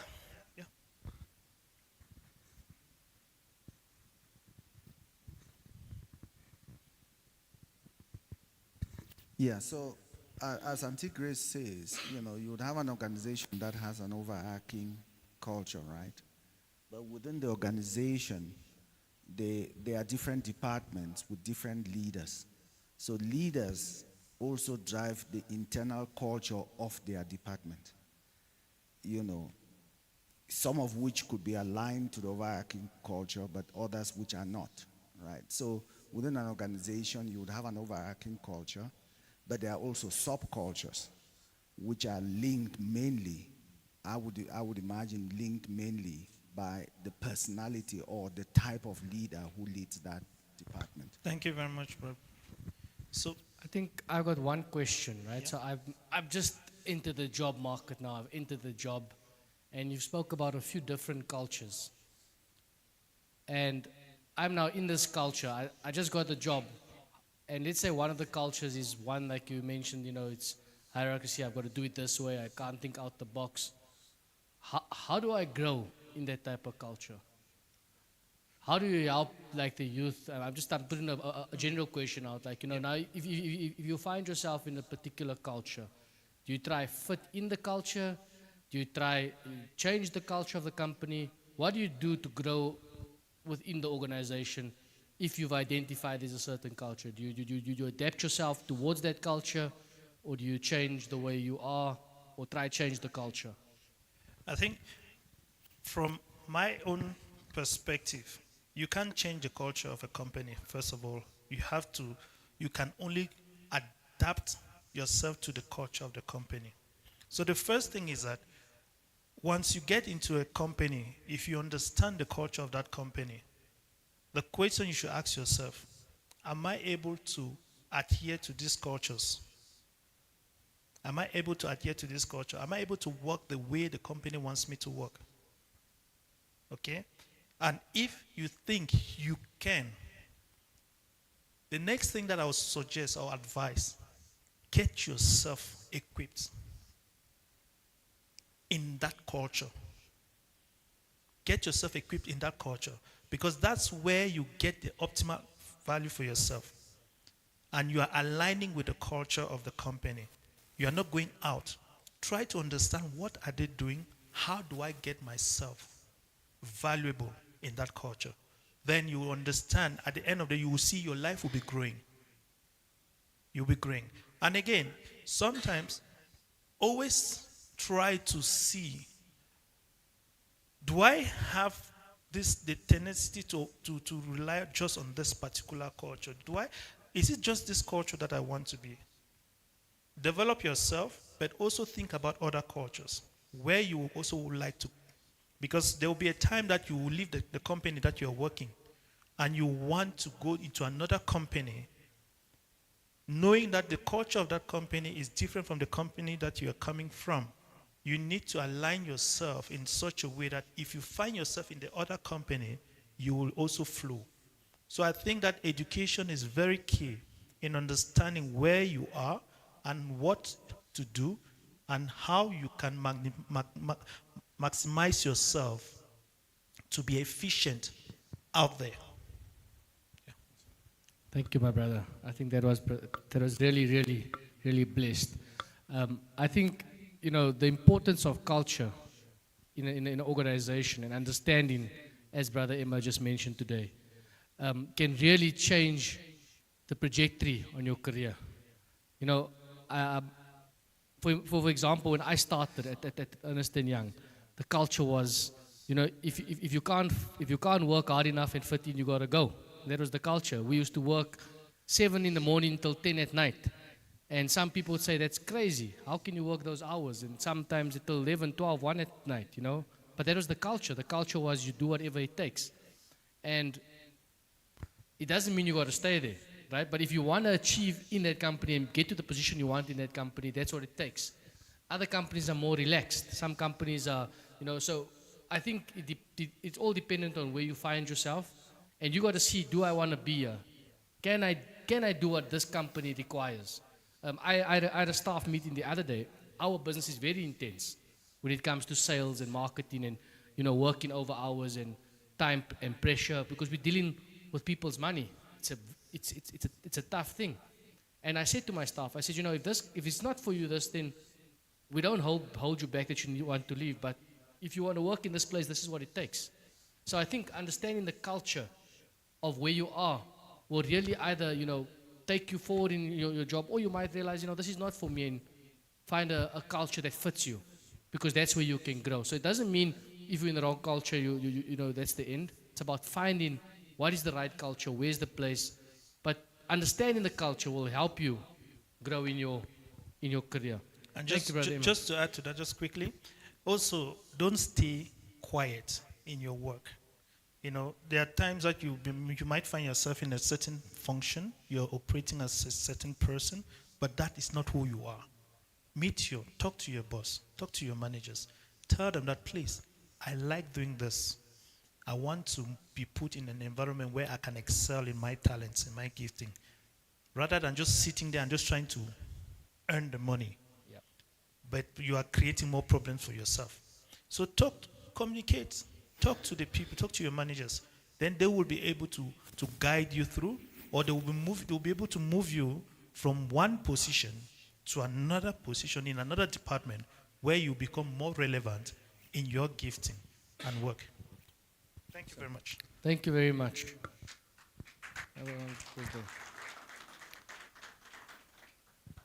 Okay, so we're about to go into the next session. Now that you've understood the culture and you're in the organization, you know where you are, and the culture that you're fitting into. The next session, we're going to have Dr. Fru, who's going to come and talk about effective communication for career growth. How do I communicate within my environment? How do I communicate as a professional? What are the things that I've got to think about when I'm in my workspace, within the culture that I'm in? How do I grow? How do I position myself in such a way that I grow within my career? So I won't take much time. As I see, we're just approaching 12 o'clock. So Dr. Fru, I'd like to welcome you. If you can also spend 5 minutes just giving a little bit of background about yourself and your career. And yeah, we can take it from there. Thank you very much. Thank you, Matt. And good morning, everyone. I hope you're all having a great time. And I hope that the previous presenters have sowed a lot into your field. I think 1 Corinthians chapter 3, verse 9 says, we are all co-workers in God's field, and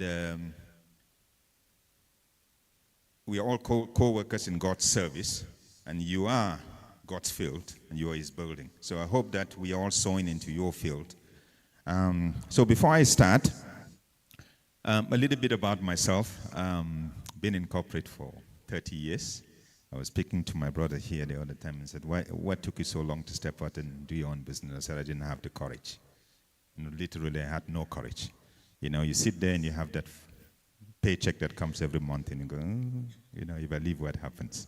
So you stay there and you wake up, it's 30 years later, and you're thinking, and I go back to the very first real corporate job that I had, and I think Brother Ma was talking about adapting, and I got thrown into a space where I was made a packaging development manager at one of the multinationals, and I'm a food scientist, never taught anything about packaging.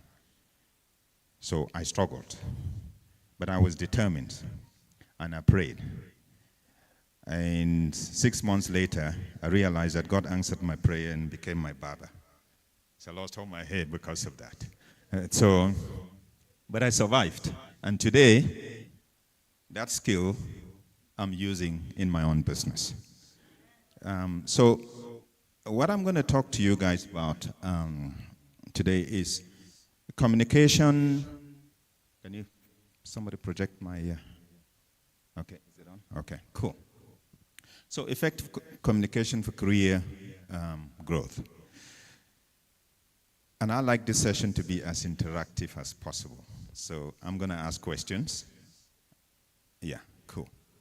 So I'm going to ask questions, and I like some interaction. And at the end of it, we're going to have a quiz as well. So you better listen. Okay. So today's agenda, I always like to time myself. It's an ambition I have, and often I don't meet the timing, but at least I need to be ambitious somehow and have an aspiration to meet the timing. So hopefully I take 10 minutes to talk about classic communication. And then I'll go into really what I want to talk to you guys about, non-classic communication. Because when we talk about communication, there's an understanding, of what it really means. So we will go through what we understand, by communication, the tools, and then, we're talking about listening as a powerful communication strategy. Okay, so as I said, we're going to be interactive. So I need some hands up. I need you to just pop and tell me what you understand by communication? Anyone? You can shout, or if there's a mic, you can pass it around. There's no wrong or right answer, guys. There's just an answer, and somebody's going to learn from you. So, what do you understand by communication? Anyone? Okay, we've got 2 hands, so it's 1 hand, yeah. For me, it's a kind of movement of information from a sender to a receiver. Thank you. Awesome. It's a flow of information between 2 points, sender, receiver. Awesome. Lawrence? For me, communication is a way of passing on an information to someone that the person will understand what you just Absolutely. And you add the word understanding. So it's the way that you pass that communication that is important. Because sometimes we think we are communicating, but the other is not understanding. So thank you for that understanding. Anyone else? The youngsters? WhatsApp? Facebook? X? They're all communication tools. There's a hand over there. I think to what they have said, I can add that with the intention to convey a message that can be interpreted by the receiver and vice versa. Absolutely. Interpreted and acted upon, because there's a purpose for why you communicate. You want somebody to understand, interpret it, and act on it. Okay. So the importance that it is communication. So when you're in the workplace, you then need to understand all of those things. Everything that you do and say and not do is communicating. That's why I talk about non-classic communication, and I'll come to that just now. Okay, so you see communication. You can see it's a big thing when you do a word press, right? It tells you communication is such an important component in organizations, in business. And listening, just see the thing about listening together with having skills. You can have skills, you can have a whole lot of other things, but if you're not communicating, you're not having any impact. Okay? All right? Eye contact. The ways you communicate. You know, the words that you use. You know, the questions that you ask. It's all around communication. You know, your body language. You know, the relationships that you create. You know, when you talk about, you know, culture and organization and subcultures, you know, the people you associate with, you're actually communicating a message. So everything you do, you're communicating. And that's really what it is. So we have a lot of communication tools today, right? So, but we do not communicate effectively. Why do you think that is the case? Anyone? Why do we think that with all the communications tools that we have devices on our hands that can do everything that you want to do, speak, talk, write, do emojis, do whatever you want to do, and yet we don't communicate effectively? Any guesses? Mulema? Go, baby. Can somebody give her a microphone? I need everybody out there to also hear what you're saying. Yes. Okay. I said that you can easily be misunderstood. Absolutely. Absolutely. You can easily be misunderstood. It's how you communicate. You can think that you're communicating. So the how is important. So today people are on X. So they quickly, you know, write short messages and jump anything in there and think that everybody else is understanding what they're saying. Yeah. And a lot of misunderstanding that goes on there. So are we really communicating? Are we using those tools effectively? Some of the reason we assume that people already know. Okay? I think for the youngsters, there's that expression, if you know, you know. Right? If you know, you know. Okay? And then gets everybody wondering, so what is it all about? Okay? Then it's a clique of people that actually know what's going on. So sometimes we leave things hanging and assuming that everybody already knows. Okay, so when I type something on X and I send it out, I think, yeah, everybody knows what's going on. But you're losing a lot of people, even though you have those tools. We try to fix it before anyone knows. It's a hero syndrome. Okay, there's a problem. You don't tell anybody. You want to quickly fix it. You know, so that when you emerge, you're the hero. You're the only one that actually did it. So nobody knows. And then you're in trouble, and you can come out, nobody knows, you're not communicating. Okay, despite all the tools that you have. Yeah? Oh, we're scared of conflict. And this is often in relationships, even in the workplace. I'd rather just leave it. Don't say anything. Don't rock the boat. Okay? But the real thing you need to do is actually say, how do I communicate this, how I'm feeling? How do I give feedback? How do I ask for feedback? Instead of going, okay, no. I don't. Sometimes some people don't want to hear the feedback, so they just avoid it. All right? That's some of the reasons that we don't. So, who here thinks that they're a good listener? Hands up. It's okay to say you're a good listener. And thank you, Puleng. Some people are actually good listeners. But most of us are really terrible listeners. Okay? Most of us are. But forget that listening is an important aspect of communication. So, if you're in the workplace and somebody is giving you feedback, it actually starts from the interview. Right? In the interview, you need to listen to the question.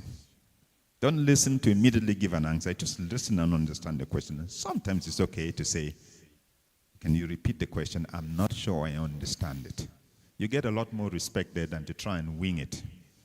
Okay? We don't listen very well because when somebody is talking, you're formulating a response already. Or you're jumping in. Okay? And you want to jump in because you have something to say. You have to say it. Now, when you do that, you're not listening, you're not communicating, and whatever is it that you're trying to say, it's not going through either, because guess what? The other person is feeling that I have something to say and I'm not being heard, and they're not hearing you either. There is a big room for misunderstanding. So, be a good listener. If you're in a crowd and the people talking and you really want to say something, especially for the people that are a bit introverted, usually a hand signal is the best way to get attention. Put your hand up and leave it there. You will get noticed. Okay? And that also says you don't interrupt other people that are speaking at the time. But sometimes you see that in the crowd, in the workplace especially, in a workshop, there's some people that really talk very loud and they're talking all the time. And some of the quiet people have some great ideas. They have some great questions, but they can't get to it because they're overshadowed all the time. So what do? Put your hand up. Online, that's the reason why on online, platforms like, Teams and Google Meet and Zoom, you have the hands up thing. It's exactly for that purpose, because there's some people that don't jump into comment. They're not loud enough, but they have some very important things to say. So if you do and you believe that, put your hand up. Don't wait for somebody else to give you the opportunity. Put your hand up and leave it there. Okay? Listen carefully before you respond. And sometimes not responding is responding. Okay? Don't always respond to something if you really don't have anything to build on it. Okay? Eye contact. When you're talking to somebody in the workplace, a colleague, or anyway, maintain eye contact. Don't stare at them. Don't look into their eyes.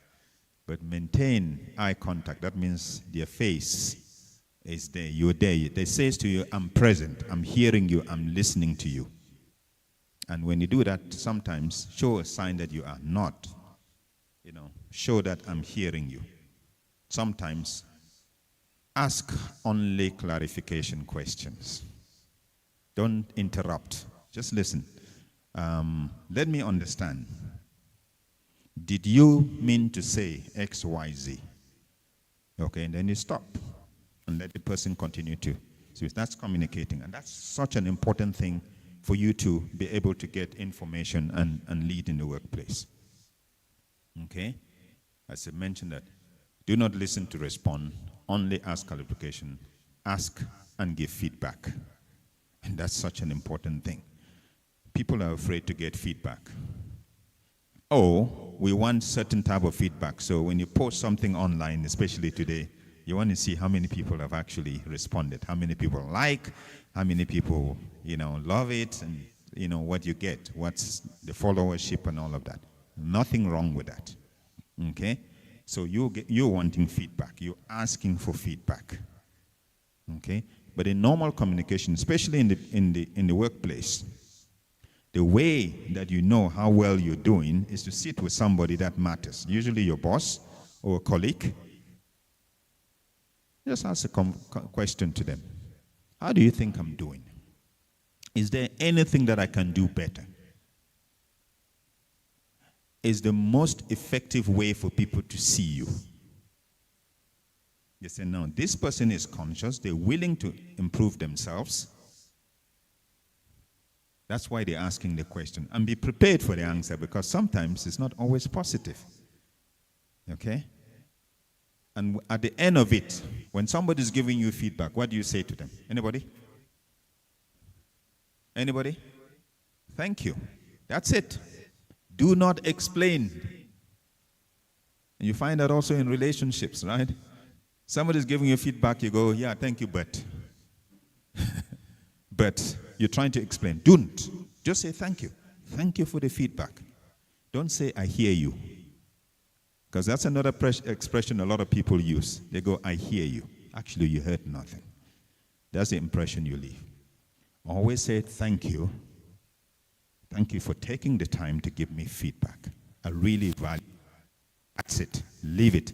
Go think about it, and then come back to the person maybe a few days later and say, you know what you really said to me? I've thought about it, and this is what I'm going to do about it. Or, and this is really important in the workplace, can you help me? The person that gave you the negative feedback, go back to them and say, can you help me? I really want to change. I really want to enhance in it. I need somebody to be able to help me. Will you be able to help me? Guess what? They will always say yes. Or they will recommend somebody that can do that for you. Again, when you do that, you're seen and you're noticed, and they know that you're willing to grow, you're willing to change, you're willing to take feedback. And that's really important for you to do so. Take the initiative to ask for feedback, guys. Take the initiative. You're in the workplace or any organization that you're operating in, take the initiative to ask for feedback. How do you think I'm doing? Okay? Get somebody to give you that feedback. Again, be prepared for negative feedback. Don't only ask for feedback because you're wanting to hear good things. That's not the purpose of feedback. Purpose of feedback is to get an honest, reflection of how you performed and what you can do later. Now, giving feedback. And I hope you guys are making notes on this because I don't have that on the screen. Giving feedback. When you're giving feedback, don't sit somebody down and go, you're bad at this, you do this. Or, sometimes you say, I like what you do that. But it sometimes can come across shallow. But most people see feedback as negative. So you want to give somebody feedback, you're always going to give them negative feedback. Nothing, again, wrong with that, but the how is important. So I'm just going to give you a tip for how you give negative feedback in the workplace, or anywhere for that matter. Okay? It's a communication exercise. So you sit somebody down and say, I really want to have a conversation with you. Okay? You get their attention. Okay? Either you set some time if they're busy. Never try and give somebody feedback when they're hectic. Don't do that. Because they won't hear you. They may be in a bad situation. They may be, ask them, is it the right time? Can we have a conversation now? Then let them give you the space to sit down and say, you always start with the positive. Start with the positive. What you like about them. What is it that they do very well that you admire? Because nobody is bad all the time. It's impossible. Even the people that we know are really bad, they have some good in them. Okay, so if you want to give feedback, start with the good. Okay, start with the good. You know, when you did this, I really liked it, you know. I admire how you do this and all of that. Okay. Can I give you some feedback, okay, about me interacting with you? Now you're positioning them. They'll listen to you. He said, when you did that, be specific. Don't accuse people of, you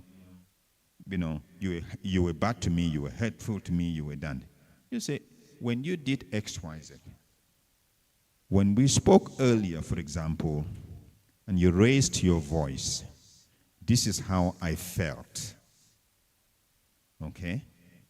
When I came to your office earlier and I wanted to speak to you, you didn't raise your head, you just carried on working on your computer. This is how I felt. Use the feeling. Okay? Use the feeling. How did you feel? But place it in an example. Don't say you never listen to me. You never, give me the space to speak. You never do this. No. Give a specific. Okay?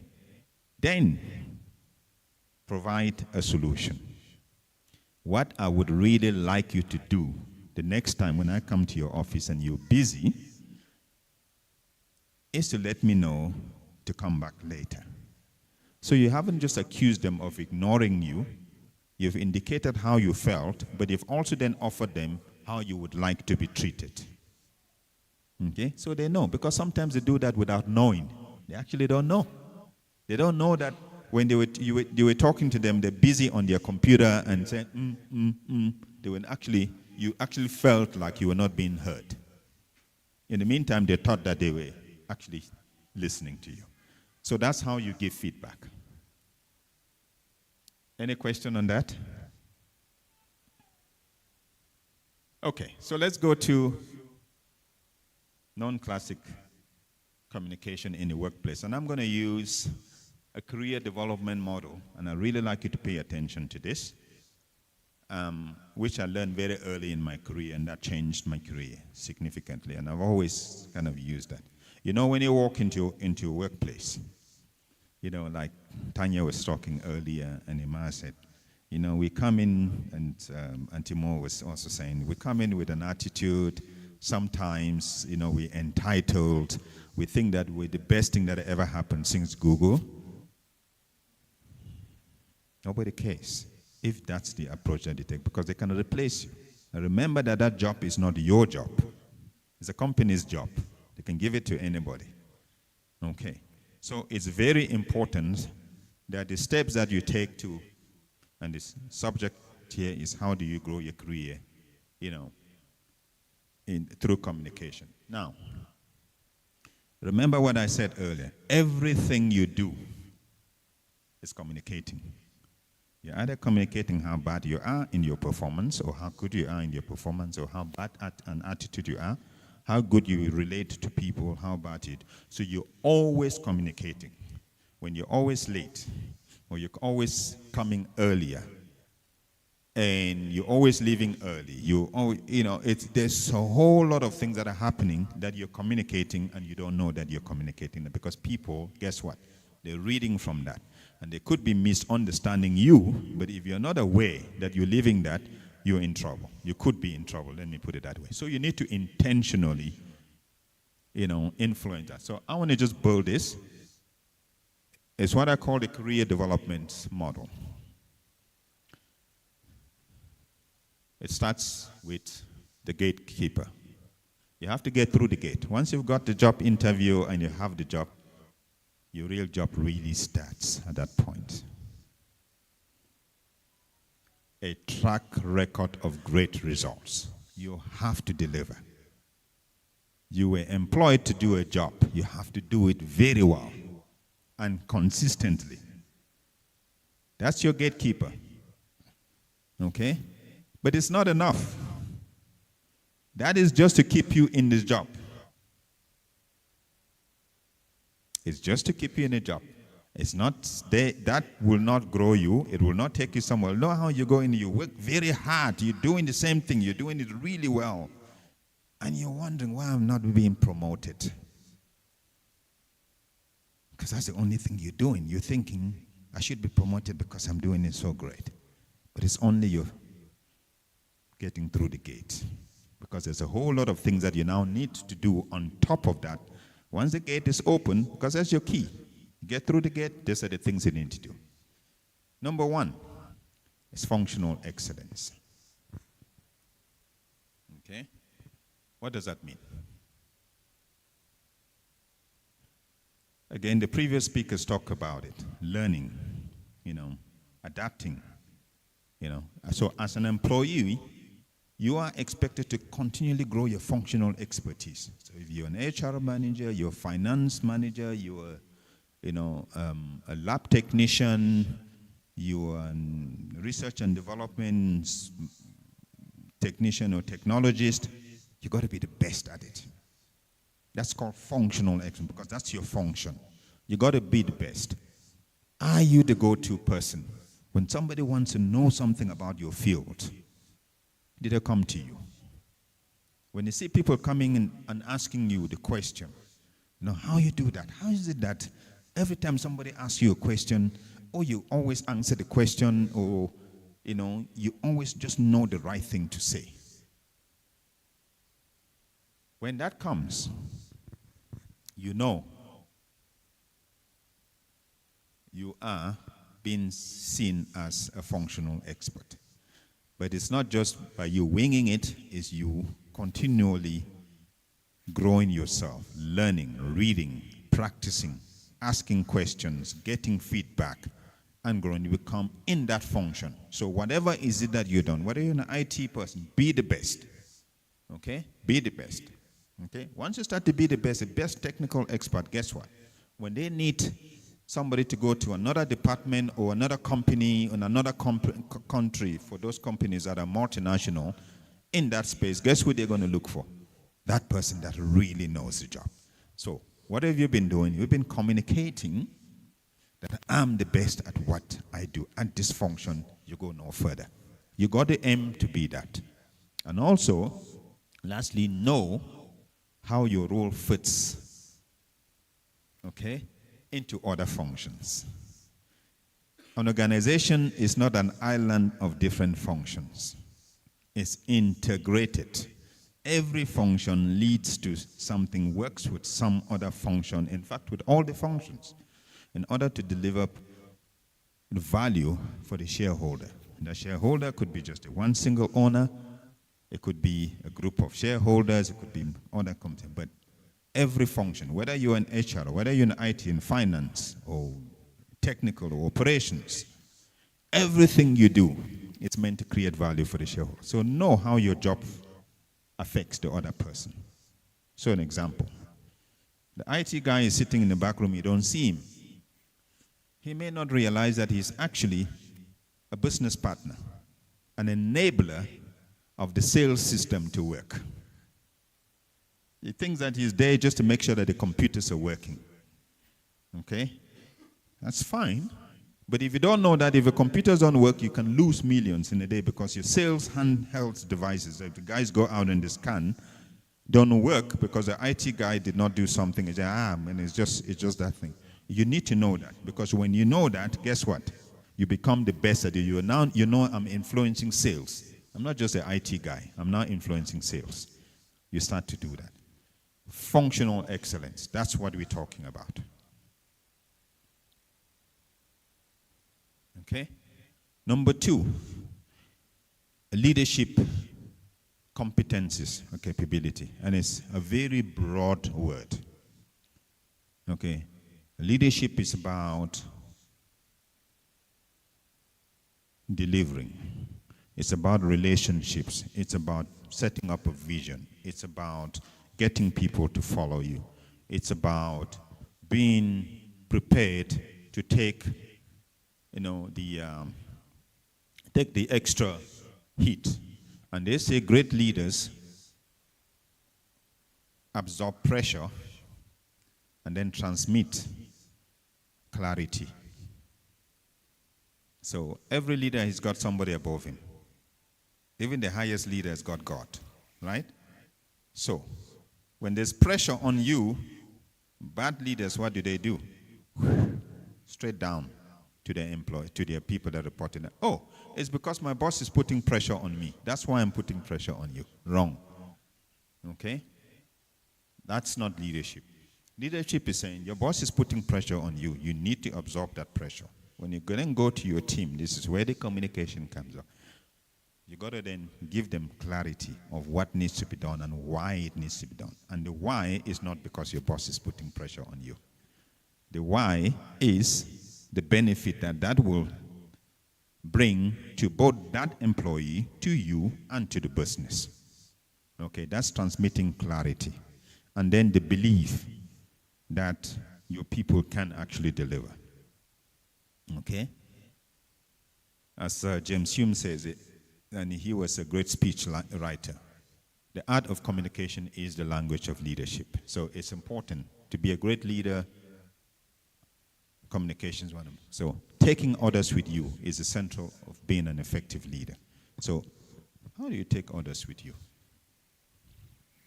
For you to be able to take other people with you, you need to have a vision. Why are we all here in Faith Bible? Because there's a vision. It's a vision, and that vision we all believe in. That's why we're present. Okay, so that's why it is where you need to be able to communicate that vision. Okay? So why should people follow you? Tell them why. Okay? Why should they believe in you? Tell them why. What's the purpose? That's how you communicate that as a leader. And by the way, let's not make a mistake and think a leader is only the boss. Every single one, from the most junior employee to the most senior employee, is a leader in the organization. So let me demonstrate that. You're a cleaner in the organization. Okay? And you have a department to clean. That's your department, you know. That's the place. And you finish doing your job, and you do it functionally well. We talked about functional excellence earlier, right? You're dressed up, your shift is finished, and you're ready to go. And you walk through the other department, you can see the flower vase has been tipped over, and it's spilled soil all over the place.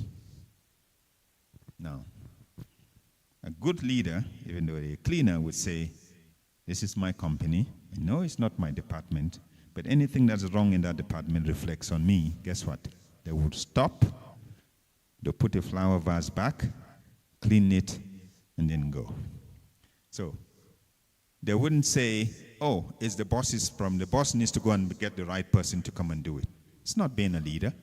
So that's the mistake we make all the time. We think that a leader is only the guy that is, or the lady that is sitting on top. Every single one of you is a leader. It starts with you. So how you behave, how you conduct yourself. We talked about culture earlier, and I mentioned something around that just now. That's how the culture of the organization should be. You're part of it, so you lead. You lead in your own way. And guess what? If you did that, so somebody walks through the door, the receptionist is not there. Again, you're a cleaner. You can say, it's not my job, I'm not a receptionist. Or you can approach the person and say, how can I help you?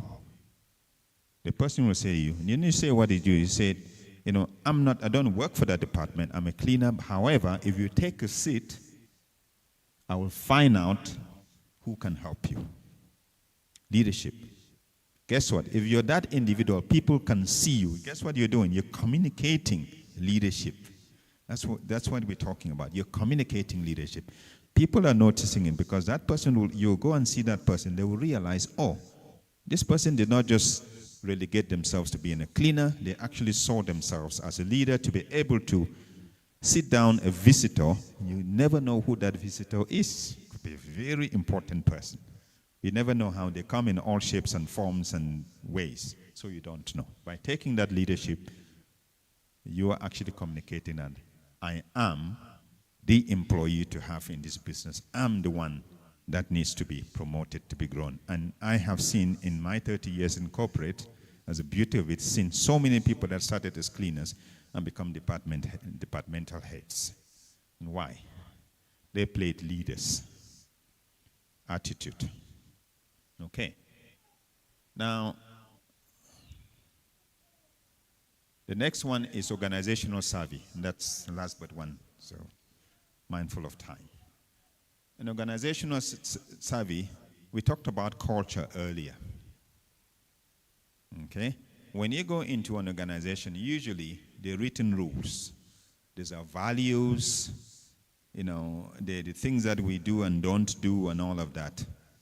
It is there. You get given a handbook. Sometimes you're made to sign it so you're never confused whether you received it or not. But it's often written in the world, on the walls, the policies. These are all the written rules. But do we know where they keep the unwritten rules? That's the culture of the organization. It's the unwritten rules. Okay? So you walk in a technical environment, like a factory environment. But you're in the marketing department. The marketing department is located within, you have to walk through the technical spaces and go. So ladies that work in a marketing environment, you come in with your high heels. Nothing wrong with the high heels, but you're walking through a really dangerous space to get to your office. You're wearing high heels. You're not aware that it is not unsafe. That you're communicating that you're not aware. So what do you should do? You should know that when I come into work, I'm going to walk through this space, which is a technical space. I'm going to get to my office. Put your high heels in the back. Wear safety shoes.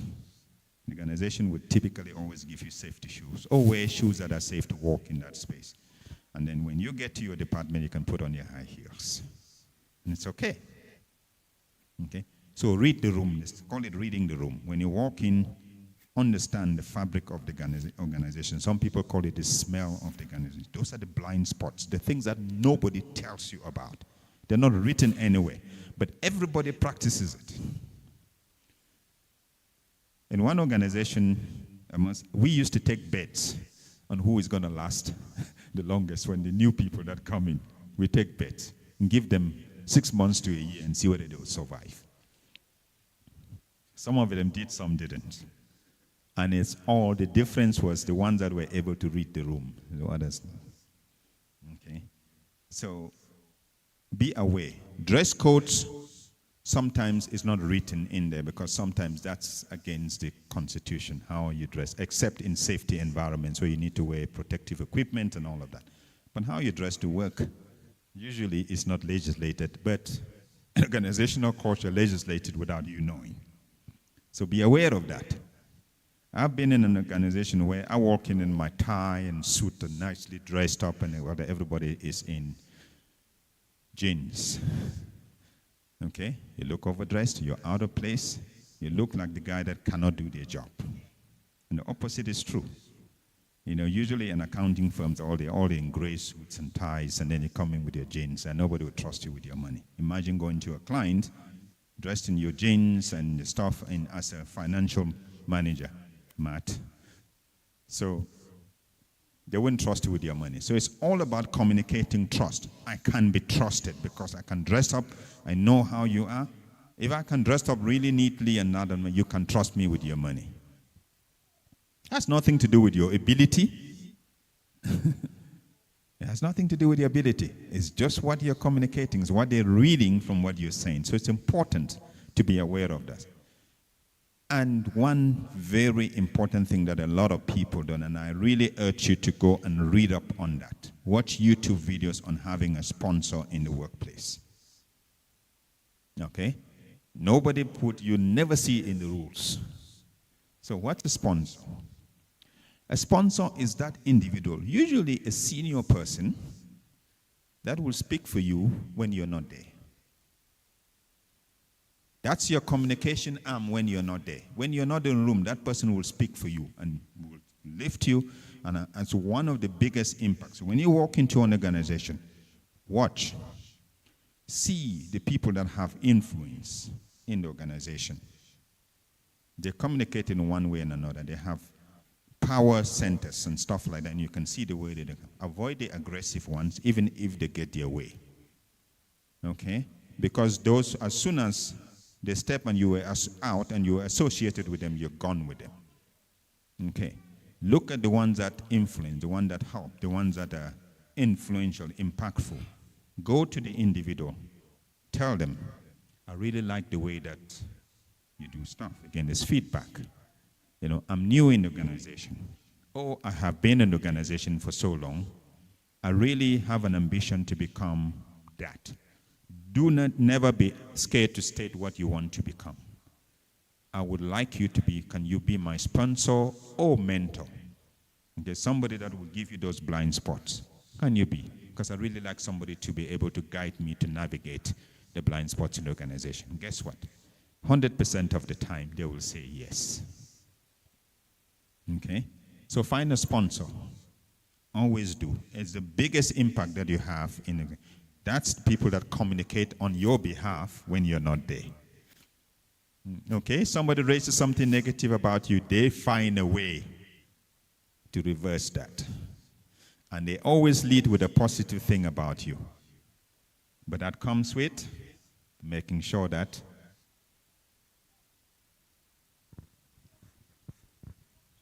you demonstrate that you can lift as you rise. Okay? That's what we call critical experience, gaining a critical experience. So again, you go into an organization, most of the time, and I hired a lot of people in my career. Most of the people, when they come to me, you already have a degree. Once you have a degree, you have a degree. That means you can be trained. Functionally, you can do that. Guess what I'm looking for? I'm looking for people with impact. Okay? What impact have you had in your community? Okay? Sometimes when we're volunteering in church or in a community, we think it's drudgery or something. Or volunteering in an organization where you get paid nothing. Guys, that is the biggest currency you have to enhance your career. Okay? Because what you're communicating to people when you share that, and with that is this person is ready to have skin in the game, they're willing to go the extra mile, you know, to help in their community, and just not there for themselves. They're there for everybody else. Okay? And that's what it's called, and there's a book called Lift As You Rise. Forgotten what the author is. I think my wife knows. It's one of the most popular. That's okay. We'll find it. But you can Google that. Lift As You Rise. You'll find that. And it's really saying it's a way you become visible. Visibility is often in organizations. People tell you you're not visible.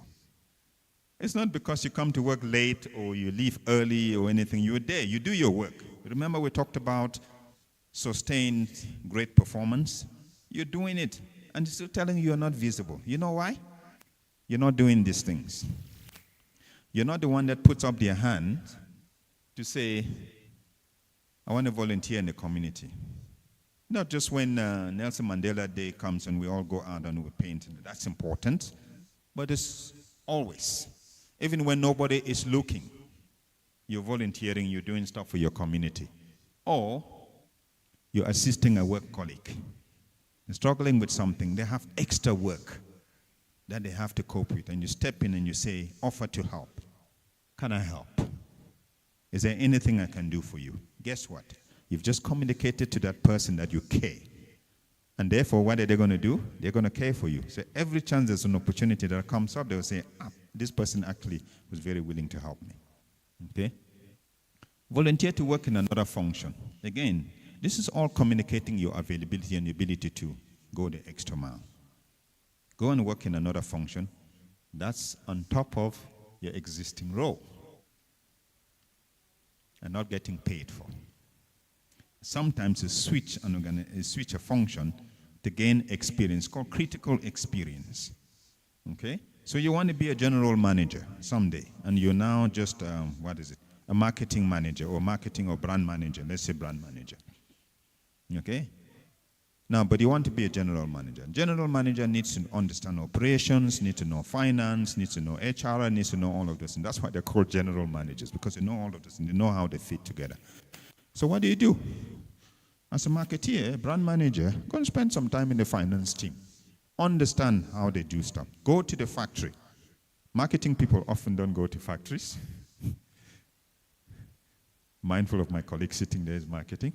They often don't because they're pretty dressed and factory is not part of them, but you're marketing a brand. How are you doing that if you don't do that? So go the extra mile when needed. Put up your hand, volunteer and do something. It's called gaining critical experience. It's communicating, I'm available, I can handle more responsibilities, please promote me. That's all. That's how you grow in your career. Okay. Now, if you do all of that, guess what? The career opportunities, open up for you, and your long-term career growth is guaranteed. It's really guaranteed. So as a youngster that got into the work environment, I remember we lived in Durban. I remember taking a flight from Durban to Johannesburg. We were going, and first time I was flying with my boss. So he asked me how I was doing. I spent the whole flight moaning about the fact that my salary is not this and that I can't. That's a huge opportunity that I had, sitting with my boss, not my direct boss. He was actually the boss of the bosses. He was like the head of the unit. The first time I have, and spend the whole time mourning about my career. Sorry, about not my career, about my salary. But he was very gracious. He sat me down and says to me, look, Fru, that's a list of your worries. Do you want to build a career? And I said, yes, sir. He says, then forget about your salary. Go build a career. Have a sponsor, and all the things that I've shared with you guys. To the day, God bless his soul, I remember him. He's the guy that brought me to South Africa. 30 years later, I'm still here, and my career took a massive turn because he gave me just that advice. And he could have just looked at me. I was lucky because he could have just dismissed me. And most of the time, you get dismissed. So because this one is just in there for the money. I didn't know better. So what I'm saying to the young people here is, you know better now. When you go into the job space, all you need to communicate is, I'm available and I need to grow. Don't get entitled, and usually, not sometimes, usually the money is not the most important thing. It does come. It does come.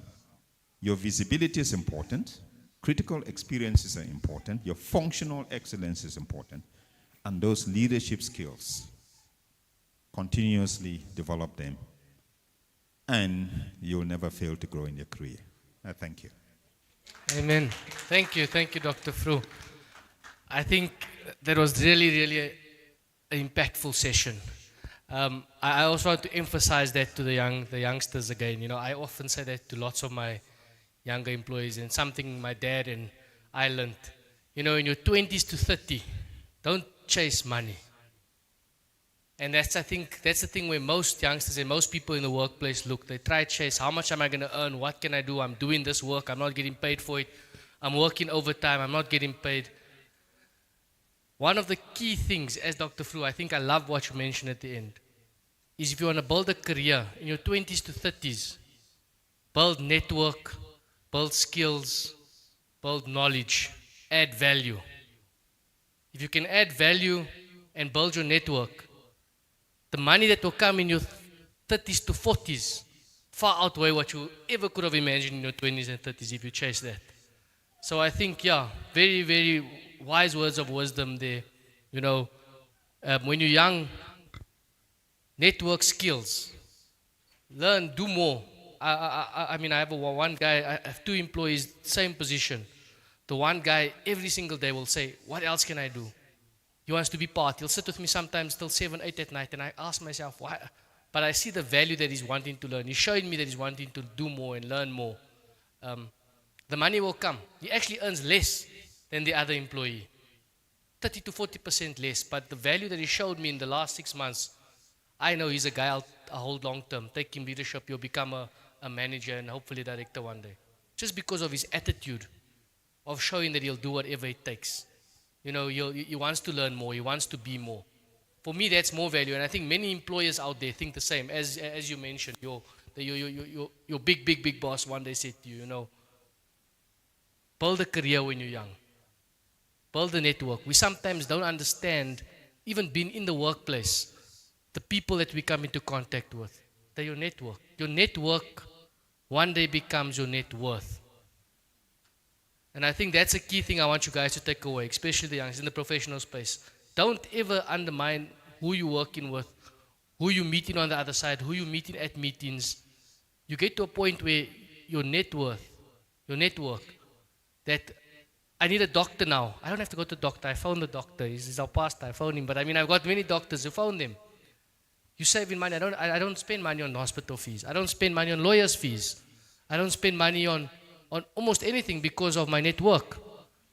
And I think that's what I want you guys to understand in your 20s to 30s, and even on network is key. Okay, so I think we're going to have, before we get into our next section, I think we had a really great session. I hope you guys enjoyed it. Thank you again to our lovely speakers, Brother Emma and Dr. Fru. The last session is really going to be impactful. It's going to be for business owners, young business owners that are starting their businesses and want to understand what are the different marketing strategies that are out there and different tools we can use to in order to enhance our marketing and our visibility and ability out there. So yeah, I hope you guys will be back here. We're going to take 20 minutes. There's some drinks outside. Please go and grab something to drink. And we'll start at 1 o'clock sharp. Okay. Thank you.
networking through social media. Because why?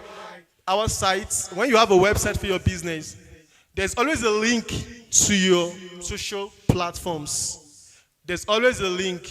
Like if you go to most websites for your businesses, you must put your Facebook logo, you put the name, your Twitter, Facebook, whatever, TikTok. So that sends people to your platform. So the Google Analytics makes you to measure how many clients you have from your social media platforms. How many people saw your site through Facebook? How many people saw your site through TikTok? How many people saw your site through Instagram? Yeah. So that's it. And the conversion tracking and the rest of it. What are the best practices for Google Analytics? Set up goals and conversion to measure success. Monitor bounce rates. Yeah. To optimize landing pages. You see bounce rates. So what are landing pages to start with? Landing pages are just graphics that gives you call to action. Yeah, for you to have a good conversion, you must optimize your landing pages. And what are landing pages? I don't know if any of you have followed the link from a site that directs us to where we can fill our details, like your name. Yeah, your details and the rest of them, or buy now. Those are called landing pages. So for you to optimize your landing pages, so you have to invest more in your graphic section. So what you do, you make it as simple as possible for your landing pages. So that is that for the landing pages. Use UTM parameters. So for details, for those of us that have websites for businesses, I could throw more light on Google Analytics. But for now, let's go. Okay. The next one takes us to creating good content. I think I have a thing for this, for social media growth. Yeah. So what makes a social media content good? What makes it good? Okay, good videos, yeah. Because what makes it good? Yeah, we know what makes a video good. That is the content. So it is the engagement that makes it good. So when you create a good video that can catch attention, that makes it good. Because good is assumptive. Something can be good to me and not be good to you. So it's based on personal preference. So, but what makes it good in a general is the performance of it. The performance of the video in general. So that makes it good. It resonates with your audience. You have more likes, comments, and shares. So that's what makes it good. Secondly, your value. What value are you bringing to the table? Educational. Is it educational? Entertaining? Inspirational? Yeah. So people do different content online. But what value are you bringing ultimately? That is the main thing. And the third thing is call to action. Like I've said before, call to action. It's very important. That encourages users to take action. Visit your websites and comments. Types of content. Visual content. Yeah, visual content. So content is all about videos, pictures. These are what makes up content. 80% of content are videos, pictures. Even the graphic design are still classified as pictures. So we use Canva to create eye-catching images, infographics, and video. Yeah, you can edit videos in Canva. You can create presentation slides in Canva. Like this now was created through Canva. So there are so many things you can do with Canva. Interactive content. Polls, quizzes, contents to engage followers. So you use the UGC, user-generated content. Engage followers to share experiences and feature them on your pages. Yeah, because these are what makes followers to, engage. When you post quiz, contents, promotions. This keeps your followers, engaged in your posts and makes your social media handle grow. Stories and reels. Yeah, that's the trend now. Stories. If you're not posting stories and reels, man, you're in a long thing. You have to post stories and reels because this Facebook pushes it more than your average content. Yeah, because it's the current big thing. Content strategy to boost your social media growth. Content strategy, consistency. Yeah, it's very important, consistency. Because and there are some tools that helps us to be consistent online. Tools like the Hootsuite, it helps us to schedule content posting. It's like an automation. Like you say, okay, 10 o'clock every Monday, I must post this. Hootsuite. Hootsuite is an app that you can download. So it helps you program your content on how to post. You can schedule your content every 10 a.m. This content must go out. So it automatically, for those of us that wants to try it, Hootsuite, Hootsuite. So it helps you program your content. It makes you consistent in posting. If you say, okay, I want to post content three times in a week, it automatically sends it. That builds consistency, and it's good when your audience knows that by 3 o'clock every Tuesday this thing is coming up. So it helps people. It retains audience, and they build faith in you because they know you don't fail. 3 o'clock is going. Because sometimes we just, okay, I'm going to post this on Tuesday. Oh, I've been busy, I can't post it. It happens to everybody. When you plan on posting the content and something happens, you were busy, you were taking off, you forgot. You skipped that day, or maybe you post late. You kept your audience waiting. So with Hootsuite, you just program it. Then 3 o'clock it goes off. 10 o'clock anytime you put. So it helps you to be consistent and visible. And secondly, understanding your audience. Yeah. So you just know what your audience wants. You know what your audience wants. So, like you know the age range, what's the word? The age range and the demography. You know the people that are more of your followers. So you know the kind of content you give to them. Like you cannot have more of your Gen Z, more of what do you call it? Teenagers as followers, and you start giving them adult content. No. So they want trendy things. From 16 to 20, 25, they want trendy things. But when you have your followers from 25 to, or maybe say 30, 40, 50, you know what to tell them. So you know how to sell your market to them, and we all have different languages based on the demography. Yeah, I hope this helps. Track and analyze performance. Yeah, because Meta Business Suite helps us to track our performance online, and Google Analytics, like I said before, helps us to track our content strategy. So now we're going to photography, because you can't talk about creating content without having some basic photography skills. Because everything you do now is camera. Everything. Tell me, journalism, whatever, news, they're all photography. So it's very important for us to know just our basics of photography. Photography is all about creativity, perspective, and storytelling. Different camera angles and shots can drastically change the mood and impact of an image. Here's a breakdown of some basic photography tips along with common types of shots and angles. So, like we all have a phone. Most of us want to make content with our phones. We use the front screen.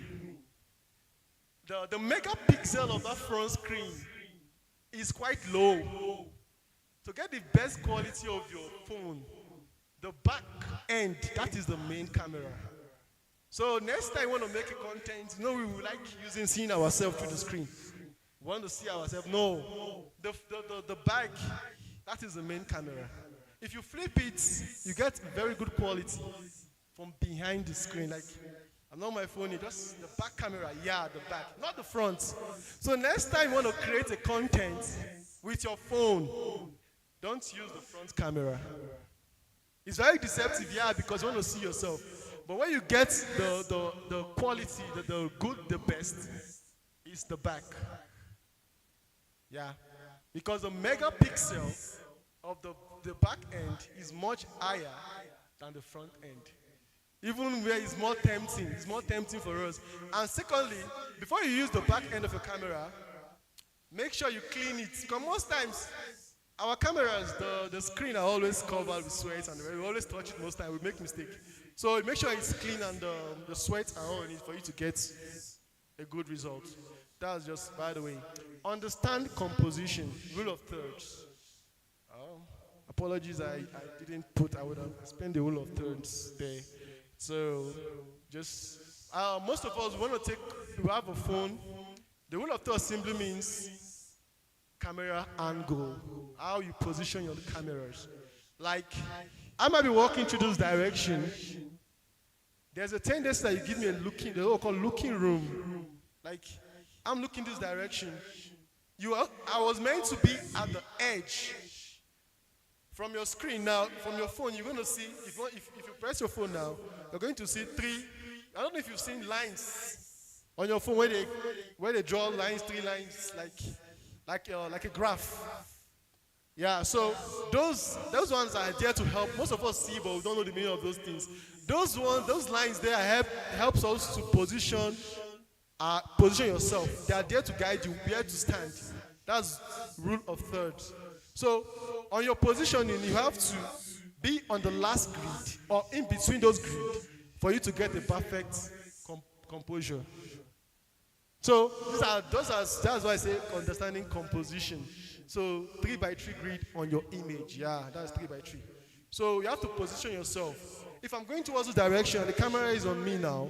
I was meant to be on the last grid to make space for the next 2 grids. That is to tell the audience where I'm facing. And what is next, to expect something. Even from your phones, like you want to take a group photograph, make sure your phone is landscape. Don't come and start taking photograph with portrait view. No, it's wrong. You stand and you hold your camera like this. You want to take a group photograph and you're holding your camera on a portrait level. That is wrong. You have to put it on a landscape. You have to bend it. That's why they know, okay, you know what you're doing. And when you want to take a picture, don't stand attention like this. No, it's wrong. With your 2 legs like this. You have to take a step backwards. It helps your balance. Very important. Don't just go and stand like this, 2 legs. No, they push your camera will fall. Is that you fall or your camera falls?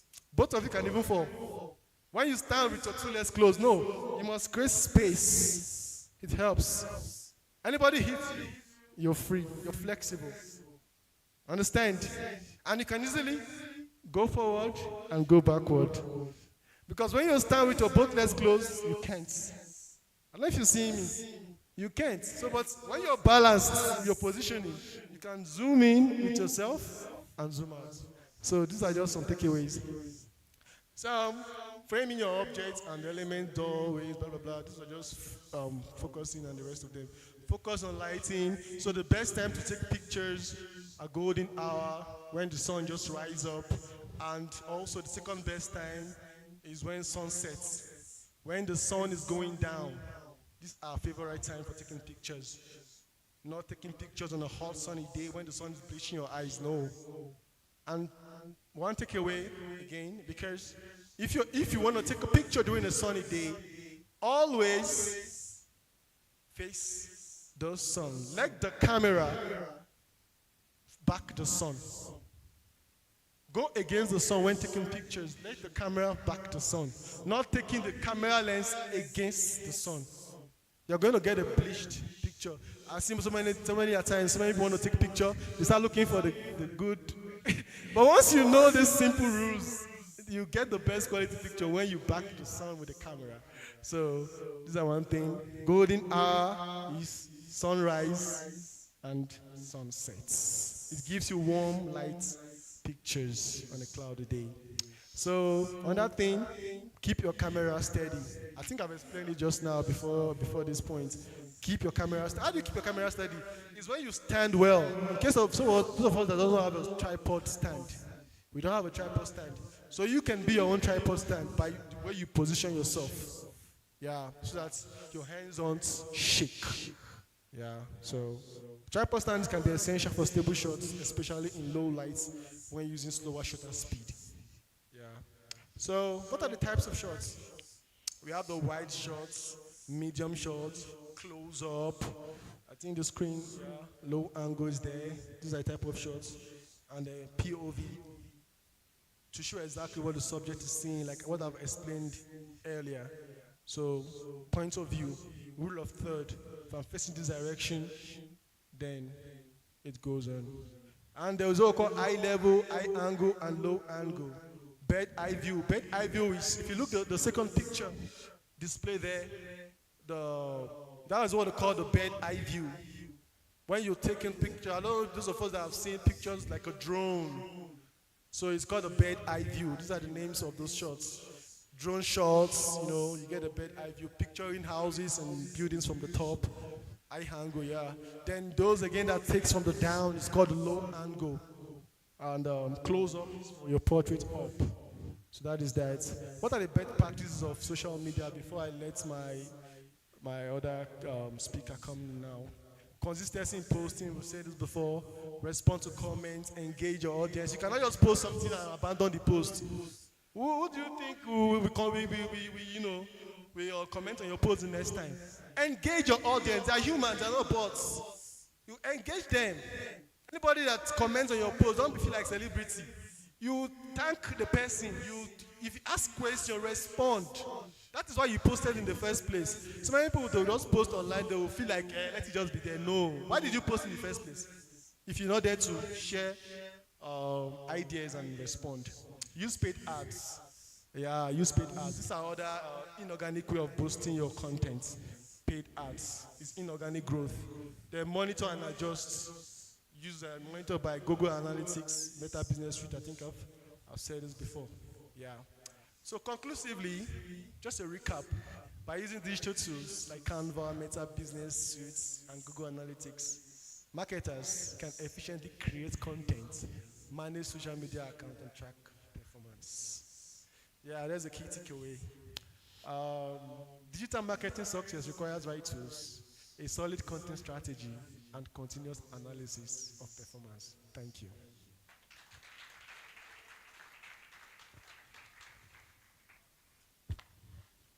Thank you so much, Brother Ike. I think there was so much in that session. I think there's a lot everyone could take away.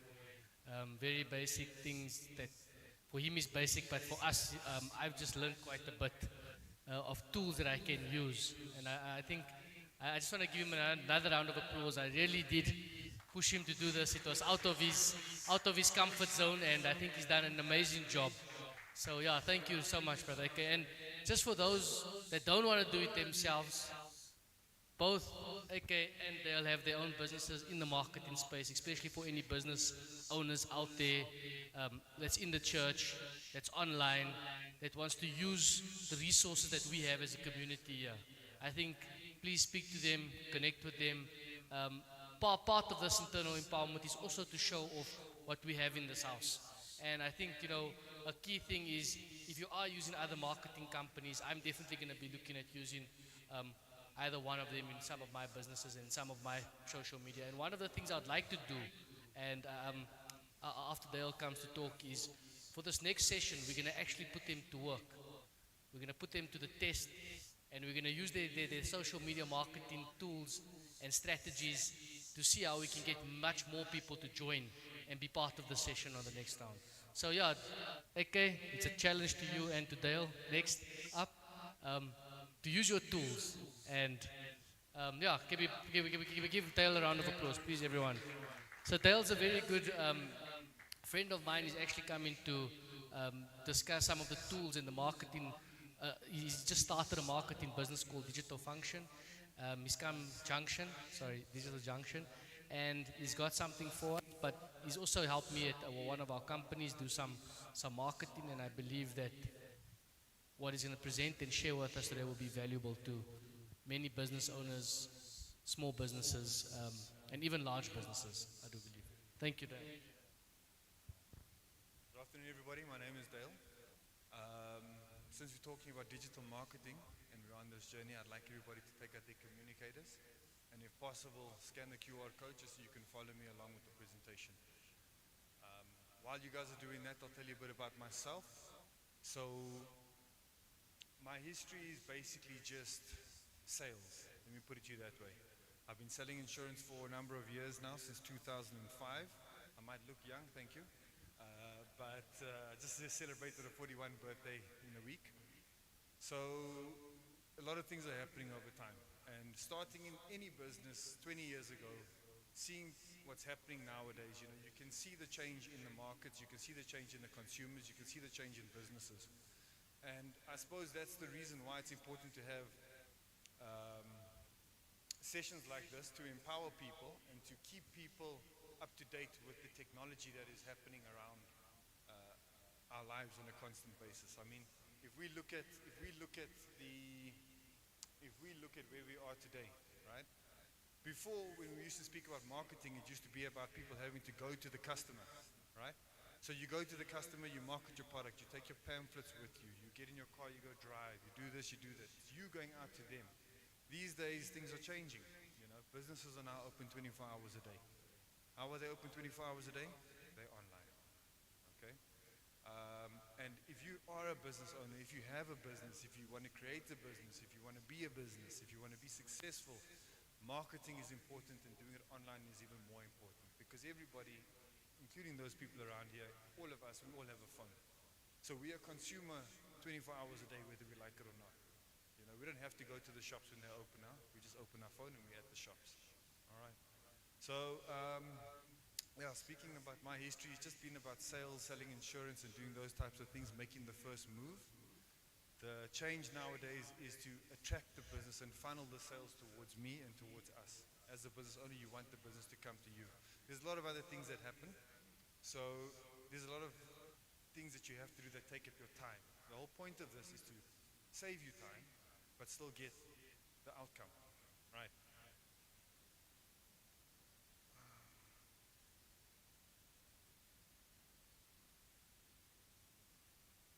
So,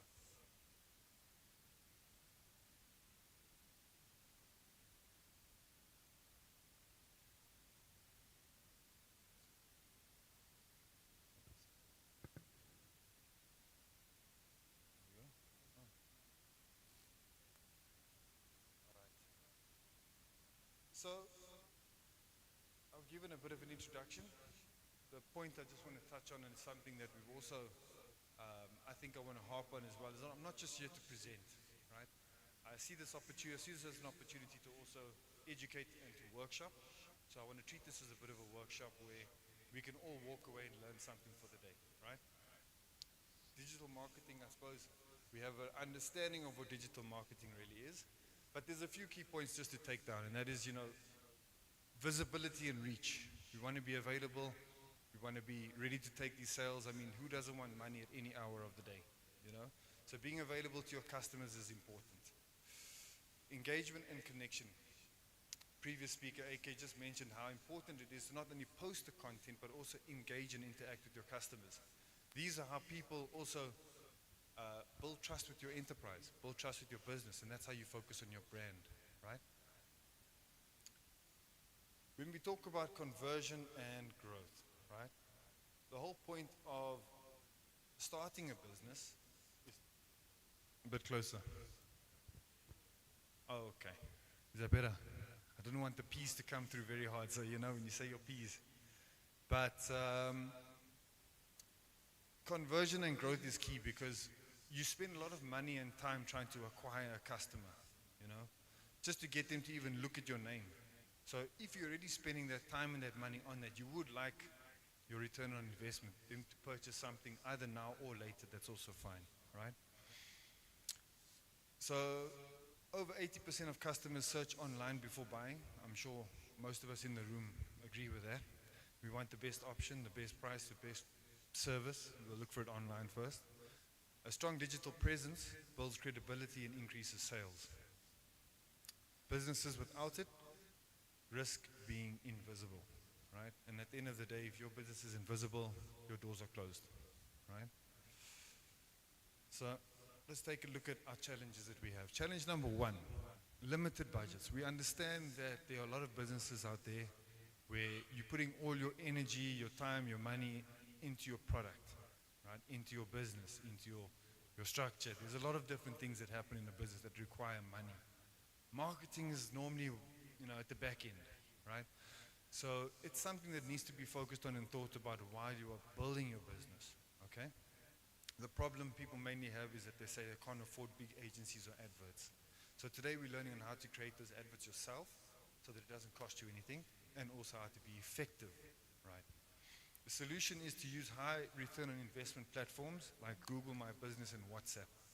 So what do we mean by that? First of all, those two tools, they don't cost you anything, right? Everybody here can log into Google and create a Gmail account, and you've got your Google business, right? It's up to you then just to make sure that the information you put in there is effective information. It's easy to put something in there that is going to be general and broad. But when you have a customer searching for your product, you want them to come out to your product, right? So it's important to build a business profile that speaks to your business, right? WhatsApp as well, having your marketing and things going through on WhatsApp is also important. It's free, doesn't cost you anything, and it provides a means for your customer to communicate with you. So if they can't reach you, or if they have a problem, or if they have an issue or a query, you know what, 9 times out of 10, if they can get hold of you and you fix the problem for them, they'll buy from you again. Okay? Starting with some free tools, we've got Canva. AK spoken about Canva already. It is free. It's a very good entry, barrier to entry, for any layman to go online and to start designing for themselves. Canva is a great tool. Why? Because it's easy to use. So this is the part where you take your creativity and you bring it out, right? I would say it's easy, I would say it's difficult. There's many different levels. If you just start with the program, that's the best thing I can say. Download the program and start with your logo. Your business logo, something that represents you, sometimes something that represents what you stand for and that people can easily recognize. That's where you can start. MailChimp, again, we spoke about having those automated emails that go out to your customers, those weekly newsletters or monthly newsletters that have your promotions going on to your customers so that they can constantly see that things are happening in your business. Many times people will buy once and they don't go back there again because they think the business is closed, they never heard of them, it's not top of mind, right? So these are the types of things that we want to try and do is to remain top of mind with your client. Obviously then meta, your social media is very important. This is where you create your audience, you build your audience. You can have one person today, tomorrow you can have 5 people, the next day 10, and so on and so on. It will compound over time as long as you are consistently adding to your platform, right? If we look at another challenge that we seem to face, or that people face, is lack of skills. Challenge number 2, lack of skills. So a lot of the times technology seems to be moving fast, and we seem to be missing the boat because every day you hear there's something new that's out there. AI this, AI that, and we sometimes feel overwhelmed by these things because we don't know. Before it was easy, you just write a letter, put it in the post box, and it's gone. That was a really, really long time ago. These days, there's videos, there's pictures, there's camera angles, there's lighting, there's all these fancy things that need your picture to come out a specific way so you reach a specific target. These are the things that overwhelm people, right? And that hinders a lot of people's performance. So you normally stop before you even start. You don't even give your chance the opportunity to give it a go before you already give up, right? And that's a big problem. So as a solution to that as well, you're looking at focusing on easy to use tools like Meta, Meta Business Suite we've spoken about in Canva. These things are pretty easy to use. I know I'm saying it's easy because I use it, but I know for some of you it might not seem like. All I'm saying is get started with something and you'll see most of these things are self-explanatory, right? There's also YouTube. I'm sure we are familiar with YouTube. There's a lot of tutorials available online. There's a lot of free education online.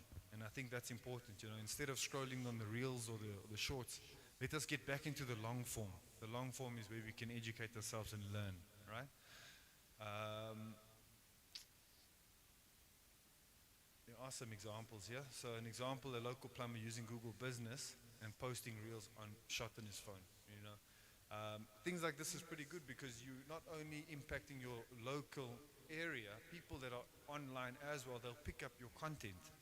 And when they need a plumber, when they need an electrician, when they need an IT specialist, who's going to be on top of mind? It's going to be you, right? Challenge number 3. No website or poor website, right? So, having your doors closed, that's pretty obvious, right? No website or a poor website can also drive business away, right? Customers can't find you. If they can't find you, there's nothing they can buy from you, right? The impact will obviously be missed sales and poor first impressions. We are all customers here. We know what it's like to go to these places and to buy things. If we get bad service or if we don't find what we're looking for, we don't bother again, we go somewhere else. And when we find something that we have purchased or we get good service, we'll normally go to that person again and again and again. So those are the types of things that we as business owners, new business owners, need to focus on as well, right? Solution would be to create a simple, mobile-friendly site with contact info and products and services.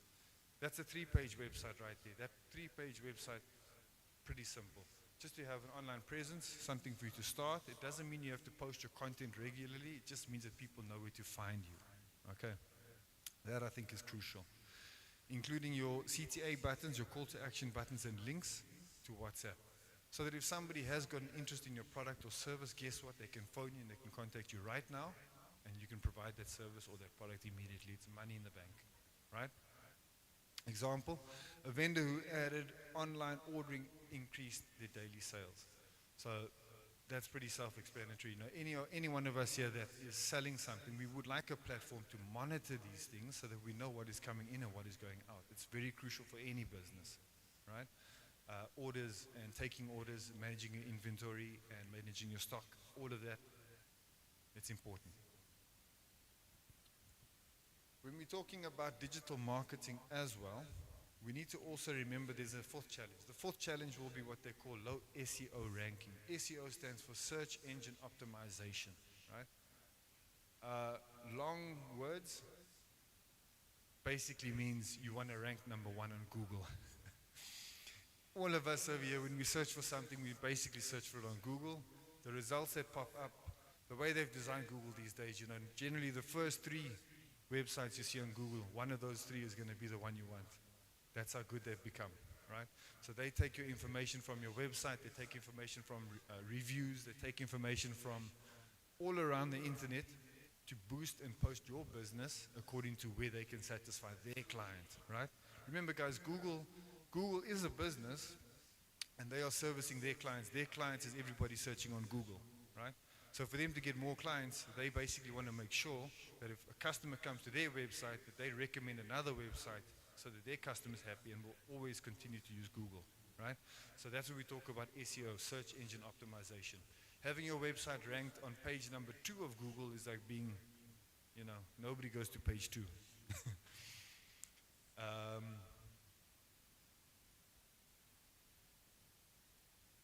5th challenge that businesses would also face is inconsistent social media, you know.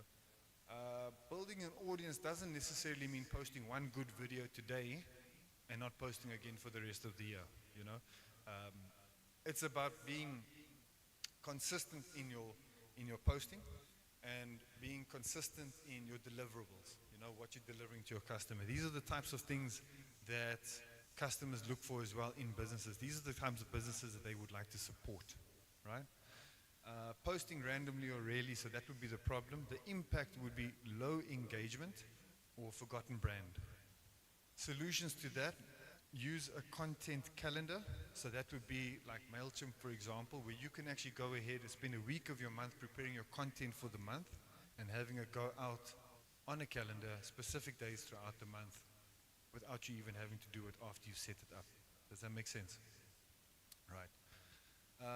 You can post 3 to 4 times weekly with tips, behind the scenes and testimonials. So those are 3 different ways you can vary your content based on a specific product or service. You know, it's always good to have these feedback sessions with other people, especially your customers, because they will give honest opinions. And other customers like listening to other customers, right? Example, there would be a cleaning company using daily TikToks for exposure. You know, this is also just helping to create content, and people like following these types of things. People follow anything actually. Whatever you can make that's engaging and relative and interesting, people will follow. I mean, I've seen, you know, where the guys set up cameras and they just film themselves mowing lawns. You know, they offer the service free to the house, to the homeowner, but they've got such a following online and people just enjoy watching them mow the grass. You know, it sounds funny, but it's, it happens, you know. I find myself watching it as well because we like to see the before and in the end, you know, we like to see how it was before and then afterwards when it was finished. Challenge number 6. Challenge number 6 is where there's no tracking or measurement, you know. So we spoke about Meta Business Suite, we spoke about Google Analytics, you know. As a person entering into the digital field, it's also important to realize that whenever you're sending out content, you need to measure what you're spending, you know. You need to measure what you're putting in so that you know next time, do I put more of it in or less? Is it working, is it not working? Do I change or don't I change? So having these types of things on your digital marketing platform, especially online, there's many tools available where you can actually track your impressions, you can track your visitors, you can track all these things. So it tells you exactly where you are going right or where you're going wrong in your business, okay? There are also other tools as well. When you have got a e-commerce website, for example, you can actually see where your customers are dropping off in the purchase process. Does that make sense? So from the time they are clicking on the project all the way to checkout and pay now, where is that customer dropping off and not paying now? And you can go in, zero in, and fix those areas, right? So that also just to increase your sales as well. Wasted time, poor results, that would be the impact. Solution, set up basic analytics and tracking your clicks, messages and sales. Basically just tracking and measuring, very important to any business. Any business owner will tell you that, you know, where the monies are going is the important thing, you know, where it's going, where it's coming in. Example, a clothing store adjusting ad budget based on post clicks. Okay. Challenge number 7, a weak brand identity. So business looks bland or forgettable. You know, a lot of the times, yes, we can say we've got access to these tools, right? And it's true, we've got access to AI, we've got access to templates and pre-builds and pre, it makes things easy. But if you're not putting in the time and the effort to make those templates and those whatever your own, and to customize it and to make it individual and to build a brand around your name, you're going to be just like everybody else out there trying to make a quick buck. And it doesn't work like that with digital marketing. These things don't happen overnight. It takes a bit of time, but it also takes a lot of input first before you start seeing results. Running campaigns like this in your business means that in the beginning will take a lot of effort, time and money to set up where you might not see the ROI. But over time, as you fix those small problems in your business model, you start building your audience, you eventually build a business that runs itself, right? Your brand identity is extremely important. So when customers go out there searching for something, you know, these days we know it's difficult to think about what is authentic online because we know that there is AI, you know, because we know that people are copying and pasting, because we know X, Y, and Z. So it's difficult to also tell what is real and what's not real. So it's, if you're going to have your business stand out amongst any other business, it's important to put your brand out there in a way that you want to be seen and apart from the rest, right? When building your website, use consistent colors, logos, things that speak to your brand so that you can use those, how can I say, that impression throughout your brand itself. So whether you're online or whether you're doing a merch, whether you're doing social media, whether you're doing, if somebody sees something of yours, they know where it came from, right?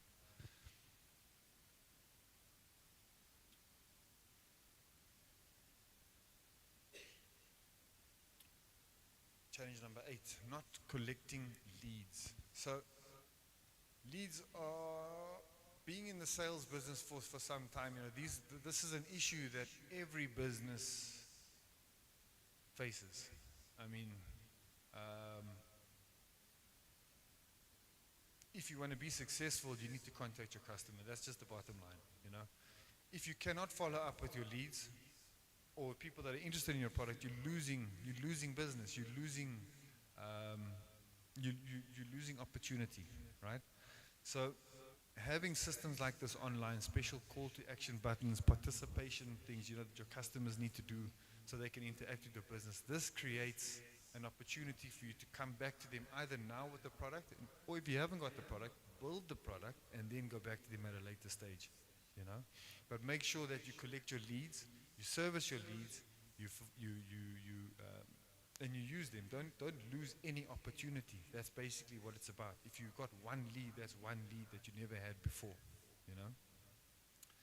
So, solution to that is to offer free guides, discounts, competitions for emails or numbers, so like a referral scheme. Referrals are very powerful. Being able to refer somebody to a business, whether they're going to get something for it or not. Word of mouth is one of the big things. It's actually one of the biggest things in marketing, word of mouth. So this is exactly what we're speaking to over here, creating a place where people can share your business without you having to do it for you. Does that make sense? You can do it on your, people speaking about you is better than you speaking about yourself, isn't it? Challenge number 9. So if we're looking at low engagement or conversions, the problem would be that people just don't buy or they don't message, right? Poor return on effort. What we're talking about here, guys, is that somebody can come to a website now and they can see, it just doesn't look good, Pressing on that CTA button that says shop now, nothing really entices them to do it, There's things that you guys have to do in the field to make people want to do certain things. It might sound funny, but you have to guide people. We have to funnel them. You have to funnel them to take you on a journey, and for them to get what they want, they have to do certain things that you tell them to do. So that's what we're talking about, engagement. You're also running a business, and there's certain ways that you do things, but that's how you do it for all of your customers. All right. Clear CTA buttons, order now, WhatsApp. Like I said earlier on, showcase your reviews, product demos, trust signals. These types of things entice people to continue to buy from your shop, right? Challenge number 10. I'll look at this one as well. Too many platforms. So we could easily get caught up in having access to 4 different social media apps, and trying to consistently post on each one of them daily, something to this audience, to that audience, to this audience, to that audience. At the end of the day, that takes up a lot of your time as well, and a lot of new business owners might also suffer from burnout. That's where we lack the quality, because if I have to do all of this at the time, I start lacking quality in other areas of my business, right? So it's always good to start small and grow with time. Don't try and do everything at once, right? And as a business owner as well, there are solutions out there as well that if you don't have the skills or the capabilities to do those particular things, you can find it. It can be done within your network, I'm sure. Within your network. Solution would be to pick 1 to 2 main platforms. Obviously the things that you guys are more familiar with and that you guys use a lot of. Start with those types of things. And also use platforms that speak to your business. Instagram, for example, if you're in a food business or clothing business, you know you're going to go to the Instagram. You know, if you're going to do more service-related stuff, maybe you go to Facebook. You know, so pick your platforms and use them wisely, and grow your audience on those particular platforms. Lastly, let us just quickly tackle. So these are my top 5 digital marketing tools for small businesses that you guys can implement today or implement now or whenever. And these are small small changes you can make to increase your presence online, right? So the first one is Google My Business. They call this your Google business profile. I'm sure when you type in something there, burgers near me, you know, it'll come up with steers, and steers will have a whole right-hand side with all of the information on. That's their business profile.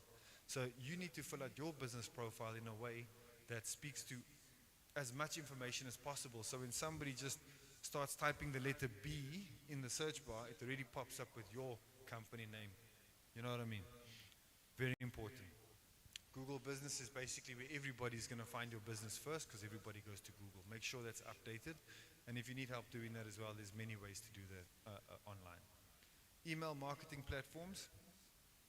So when you are collecting email addresses, when you have customer data, things like that, it's always good to stay in touch with them. You can run your once-a-month newsletter on content that you've made throughout the month, just to push it back to them so they get something in their mailbox and that they know you're still alive, you know. Social media scheduler, we've spoken about that, having a calendar in place there where they post your stuff for you. Particular content, particular events, particular specials or promotions, particular seasons. You know, if there's a Black Friday that's coming up in November, Christmas is coming up, then you can also adjust your services and your products to fit those times of year, you know. So having a shop front online is important, because you can cater for all of this throughout the year, and you can constantly be changing and constantly be growing and moving with the times, all right? Website analytics, very important. It's important to know what your impressions are, what your clicks are. These are the types of things that business owners want to know, because they're investing in something. They want to know, okay, is my shop being seen? You know, are people able to find me? Are people able to contact me? Are people able to engage with me? You know, and if they are, how are they doing it? You know, through which platform? So where can I focus my attention as a business owner to increase my engagement and increase my impressions, to ultimately increase my sales? All right. And then graphic tools, simple. We've spoken about Canva. Here it is here. Start with, you know, designing your personal brand. Let's talk about that, because I mean, having a website is not just only for a shop owner or somebody that's doing a product or service. I mean, these days you have your blogs. So whether you're a photographer or whether you're a stylist or whether you're anybody, it's important for you to have a website. A website is also a central place where people can connect all your social media platforms to, you know, so they know where to find you at all times. And then lastly, let's just recap. So recap and final tips would be, in your existing businesses or existing branding or your existing online presence, if you are interested in growing that, you know, pick 2 to 3 challenges to work with on this month. You've got access to this website. I've put a few things down here. See what fits with you and see what you can work on yourself, you know. See if it's going to make a difference in your practice, if it's going to make a difference in your engagement, in your followers, in anything. And be consistent, you know. It's important to be consistent, because inevitably you might not find somebody today, but he'll be there next week. And next week when he's looking for something, are you there or are you not there? You know, these are the kind of things we have to think about as business owners. Don't overcomplicate anything. Keep it simple. Simple is perfect. Reason why I say that is because there is a lot of noise out there when people are on their phones, or people in real life, on a TV life, on internet life. There's a lot of noise. So be different, keep it simple, keep it to the point, and that'll be perfect. Your customers will find you, your customers will buy from you, and your customers will remember you. Right. Do I have any questions from anybody? Yes?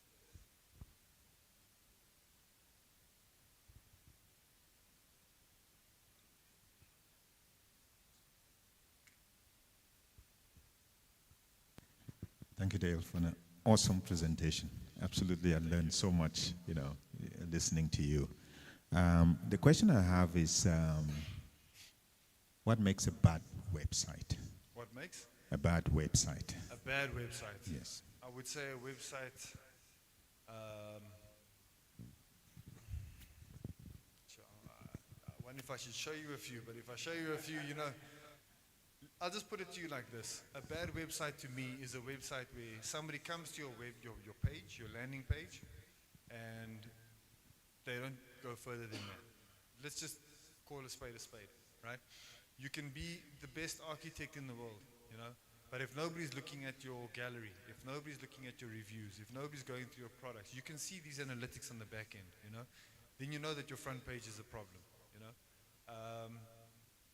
Bad websites would be websites without CTA buttons, call to action buttons. You can have all the information on the page, but nowhere for the person to subscribe, nowhere for him to call, nowhere for him to find you, A bad website would be a website that hasn't been ranked on Google, because you can have the best looking website, but Google's not going to find you. Nobody's going to come to your website, Bad websites would be, I would say bad websites would be something where people just are not engaged, where they're not going to come visit you again, Good websites, on the other hand, are websites that people don't mind receiving communications from. Good websites are from, okay, here we go. In my opinion, good websites will be websites where people will come to, where they'll speak to you about, and most importantly, refer your website to other people. I think that is a great thing. Yeah, I just want to add for bad websites. Thanks, Dave. Website that does not represent your brand. That one is one example of a bad website. Because as a brand, you need to have your colors. You need to have your branding colors. Like my branding color is gold and black. So your website should have that gold and black. Anywhere they see that color, they know it's your brand. I just want to add it. No, perfect. Thanks. Any other questions? Any other questions? There we go. Thank you very much. I would like to ask, what are the do's and don'ts when it comes to a website? Remember, I can start to create a website, but if I don't have the basic knowledge about the do's and don'ts, so that I don't find myself having a bad website, what is the best thing to do or to focus on when you are creating a website? Okay. Good question, difficult question, because the only thing I can say to you there is to start, right? The reason why I say that is because you'll never know what is good and you'll never know what is bad if you don't start, okay?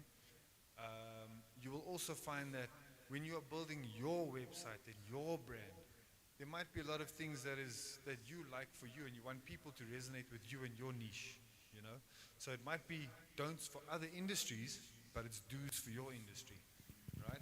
So these are the kind of things that if you are unsure about, that's where your knowledge needs to come in and expand. You do a bit of research in your field, you go visit other people's websites, your competition's website, and see how they do it. You go and you look at your brand at home and your business and your clients, and you see how do you put your brand ahead of them. What is it that they are looking for in you? But also, you will find those things out as you take on that journey. The reason why I'm here today is to tell you that you don't necessarily have to go out and spend money on these ad agencies that is going to do this stuff for you. You can go out there and do it yourself, right? And yes, you will make mistakes. We all make mistakes. But guess what? The next time you upload your website, it's going to be better than it was before, right? Until eventually you get to a point where your website is running consistently, you don't have to touch it anymore, and it's bringing money in the bank. Just one addition. Not actually an addition, just going back to what you said. We've learned quite a lot just from your presentation. Dale spoke about 3 pages. The element of 3 pages. You have the home. You can even call that your landing page, right? It could, you have your landing page, your contact, and how you capture people who come onto the website. Those were the three, right? Let me give you an example if you don't mind, I'll give you an example of a client of mine. If you go to, well, you'll see I put my contact details on the bottom of that link there as well, if you need to get hold of me. But let's just go over here. So this would be my landing page, right? I try and keep it pretty simple, straightforward to the point, grow your business with us. I'll tell you what I'm about and what I'm here to do. I just have a few pages. I don't have many. I'm not into the social media expansion type of things. I'm more of a business-to-business operator, right? Pretty simple, but let's go to Heaven's Renovations quickly. This client has got a construction business. He's never had a website before. He's got a Facebook page, and something plain and simple, 3 pages. He's got a home page here, home renovation experts. He's got his call to action button there, so somebody can call him immediately if there's an emergency. If there's a service request, they can put a service request in your name, phone number, and send. When they say send, it goes straight to his email address. Excuse me? The what? Oh, yes. That's the call to action button that we were speaking about.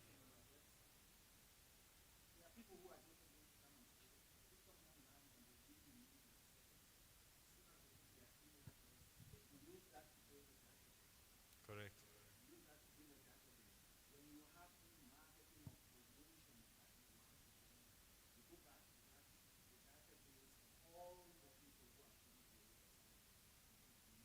And you put it in there, 100%. That's where your lead generation starts, correct?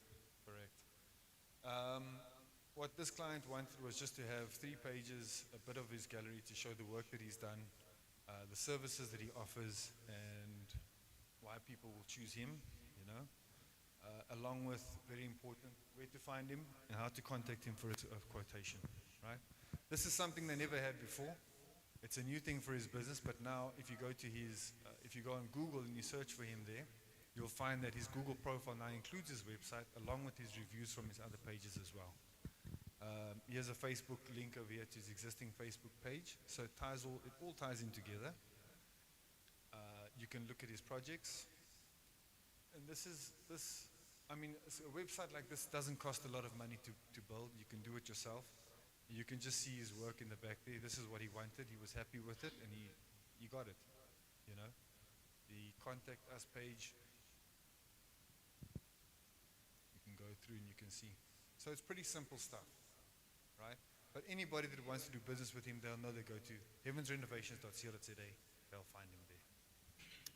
Awesome. Thank you so much. Absolutely appreciate your time for you and AK to come through and give us this knowledge. I think just to round up, is there anything? I just wanted to just touch through what I'm offering. What you're offering? Okay, sure. What people can contact me for if they need to. Do you want to go to it? Yeah. Or do you want to? We go back there. Close.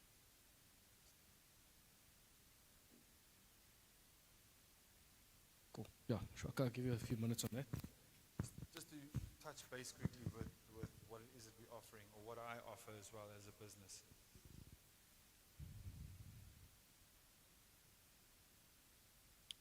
So these would be my services and packages that I'd offer, right? The first one is 99 Rand per month. This one over here, I wouldn't charge you any design fee or setup fee or startup fee. This would be for, like you saw earlier on, Heaven's Renovations, right? I would design everything myself. He would just supply the pictures and we get you online, right? Just to have you hosted, I offer a 3-page custom website, which is mobile ready, logo and brand colors, contact forms, social media buttons, CTA button, basic SEO setup, and you only pay for hosting. That's 99 Rand per month. Basic email setup as well. So if you want to reserve orders for your business, orders at mycupcakes.co.za, you'll have that email address that you can use as well, right? Business Boost would be it's there to grow businesses. So these would be smaller businesses that just need to have a little online presence with a bit of updating every month. So every month they would be able to update either product listings, photo galleries, personal blog posts, anything like that. They'll get up to 6 pages and monthly updates, along with Google Analytics as well. So you can also see where your brand is going in terms of your business. And then lastly, I've got a package over here for premium partner package, which is everything you need to scale online. This is basically a full-on e-commerce store, right? So this would mean updating your products, marketing your products, measuring all the analytics behind it, and also setting up your payment gateways so that when people pay online, the money goes into your account. You know, it will also include what we say. Advertising and marketing and things like that as well. That also comes in the back end. So for those for those customers and those clients that have a business that have these things but are not clued up on these things, I do offer solutions on getting them started. And many of the solutions are generally, let's work on this together. And over time, I can educate you on how to do this on your own. Does that make sense? Yeah. And then there we go. That's my company, Digital Junction. Wow, thank you. Can you give him a hand, guys? I think you're underselling yourself there, Dale. Eh? Those prices are very, very good. Those are the communities that we're working with. At the end of the day, we're trying to reach people and businesses that haven't got this opportunity. You can see now we're getting into a time now where businesses that have money, they're starting to pull away from people that don't have money. Businesses and people is two different things. And small businesses also do grow. So if we get in now, over time, we can get bigger. You see. Lovely. No, I love it. I love your art. Thank you so much. I think just before we wrap up, I just want to maybe give a bit of insight as a business owner on some marketing strategy. So we spoke a lot about the tools. Eka gave us an amazing set of different tools one can use. We spoke about social media growth. We spoke a lot about, Dale spoke about, having the right website in place. How do you use your website? What are the right things that the website should have? How do you position yourself? I just want to touch for 5 minutes on before we end on the marketing and the sales part of it. So one thing is you can have all the right tools. We can have the right website. But I think one important thing in every business is you need to know your clientele, you need to know your customers, and you need to know how to attract those customers. Now, many businesses work on a few things. And one, I'll give you an example. Sales works with emotions. If you can tell a story, and if you can trigger some emotion, that's how you're going to get a sale. That's how you're going to get somebody to follow your lead, or to follow, or to take you to your website. So it's great to have the website, but what's going to take me to this website? Right? It's great to have the posts. I can have the best photography, the best pictures, but what is that thing? Okay. And I think that's what I want to just chat a little bit about, because once you have the strategy and the emotion behind what you're selling, you're going to generate and you're going to get the leads. A key thing I've learned, let's take fear. Fear is an emotion, right? We all have. Now, how do some businesses use that emotion to get sales or for you to get to their leads? Take an insurance company. You buy a new car. We all buy a car. The first thing you want to take out is, insurance. Why? South Africa has one of the highest crime rates. The potential of a VW being stolen is super high. I'm just giving you, this is the stuff, what marketing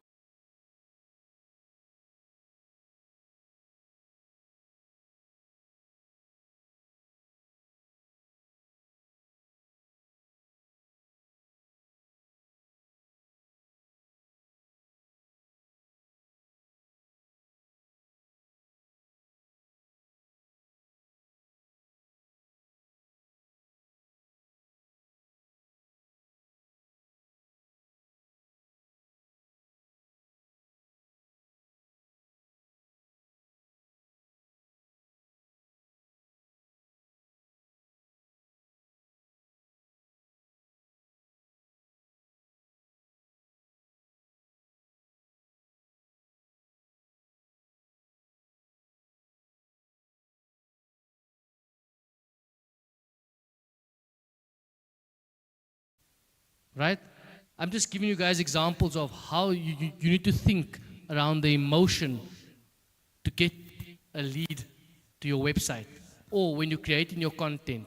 Think of what emotions can I attach, to my content that I'm created, that I can attract leads. So I think this is a very big thing in strategy and when you're busy with marketing.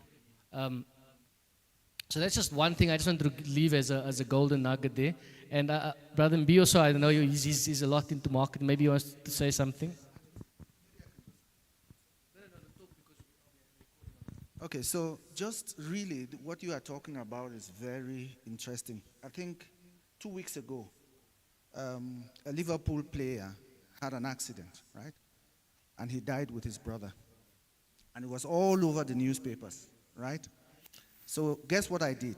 The next morning, I put up a post with the pictures that I took from online, and I wrote a small story linking it to this guy and then now connecting everything to anyone who wants to do a financial plan. And I cannot tell you, I put it on LinkedIn. I want to use the things we've spoken about today. I put it on LinkedIn. The article is there.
When we come to a place like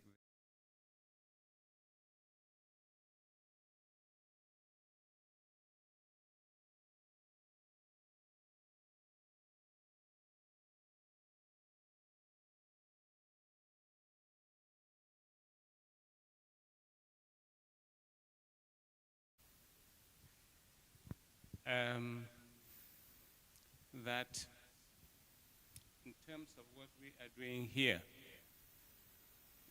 the word says that my children suffer for the lack of knowledge.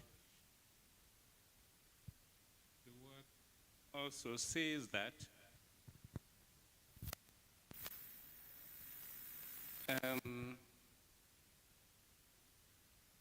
that knowledge is the beginning of wisdom. Am I right? Good. The word also says that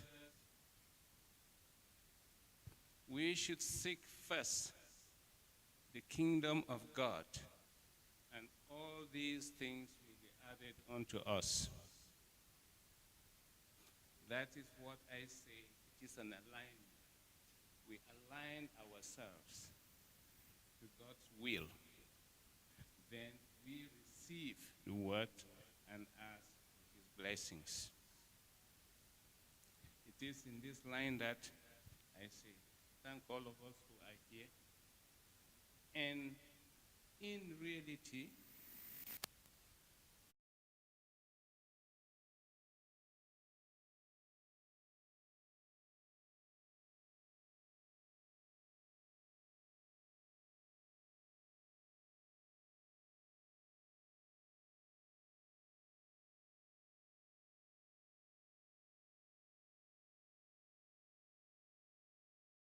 and Almighty Father, O God, King of kings, Lord of lords, and Father of fathers, we kneel down before you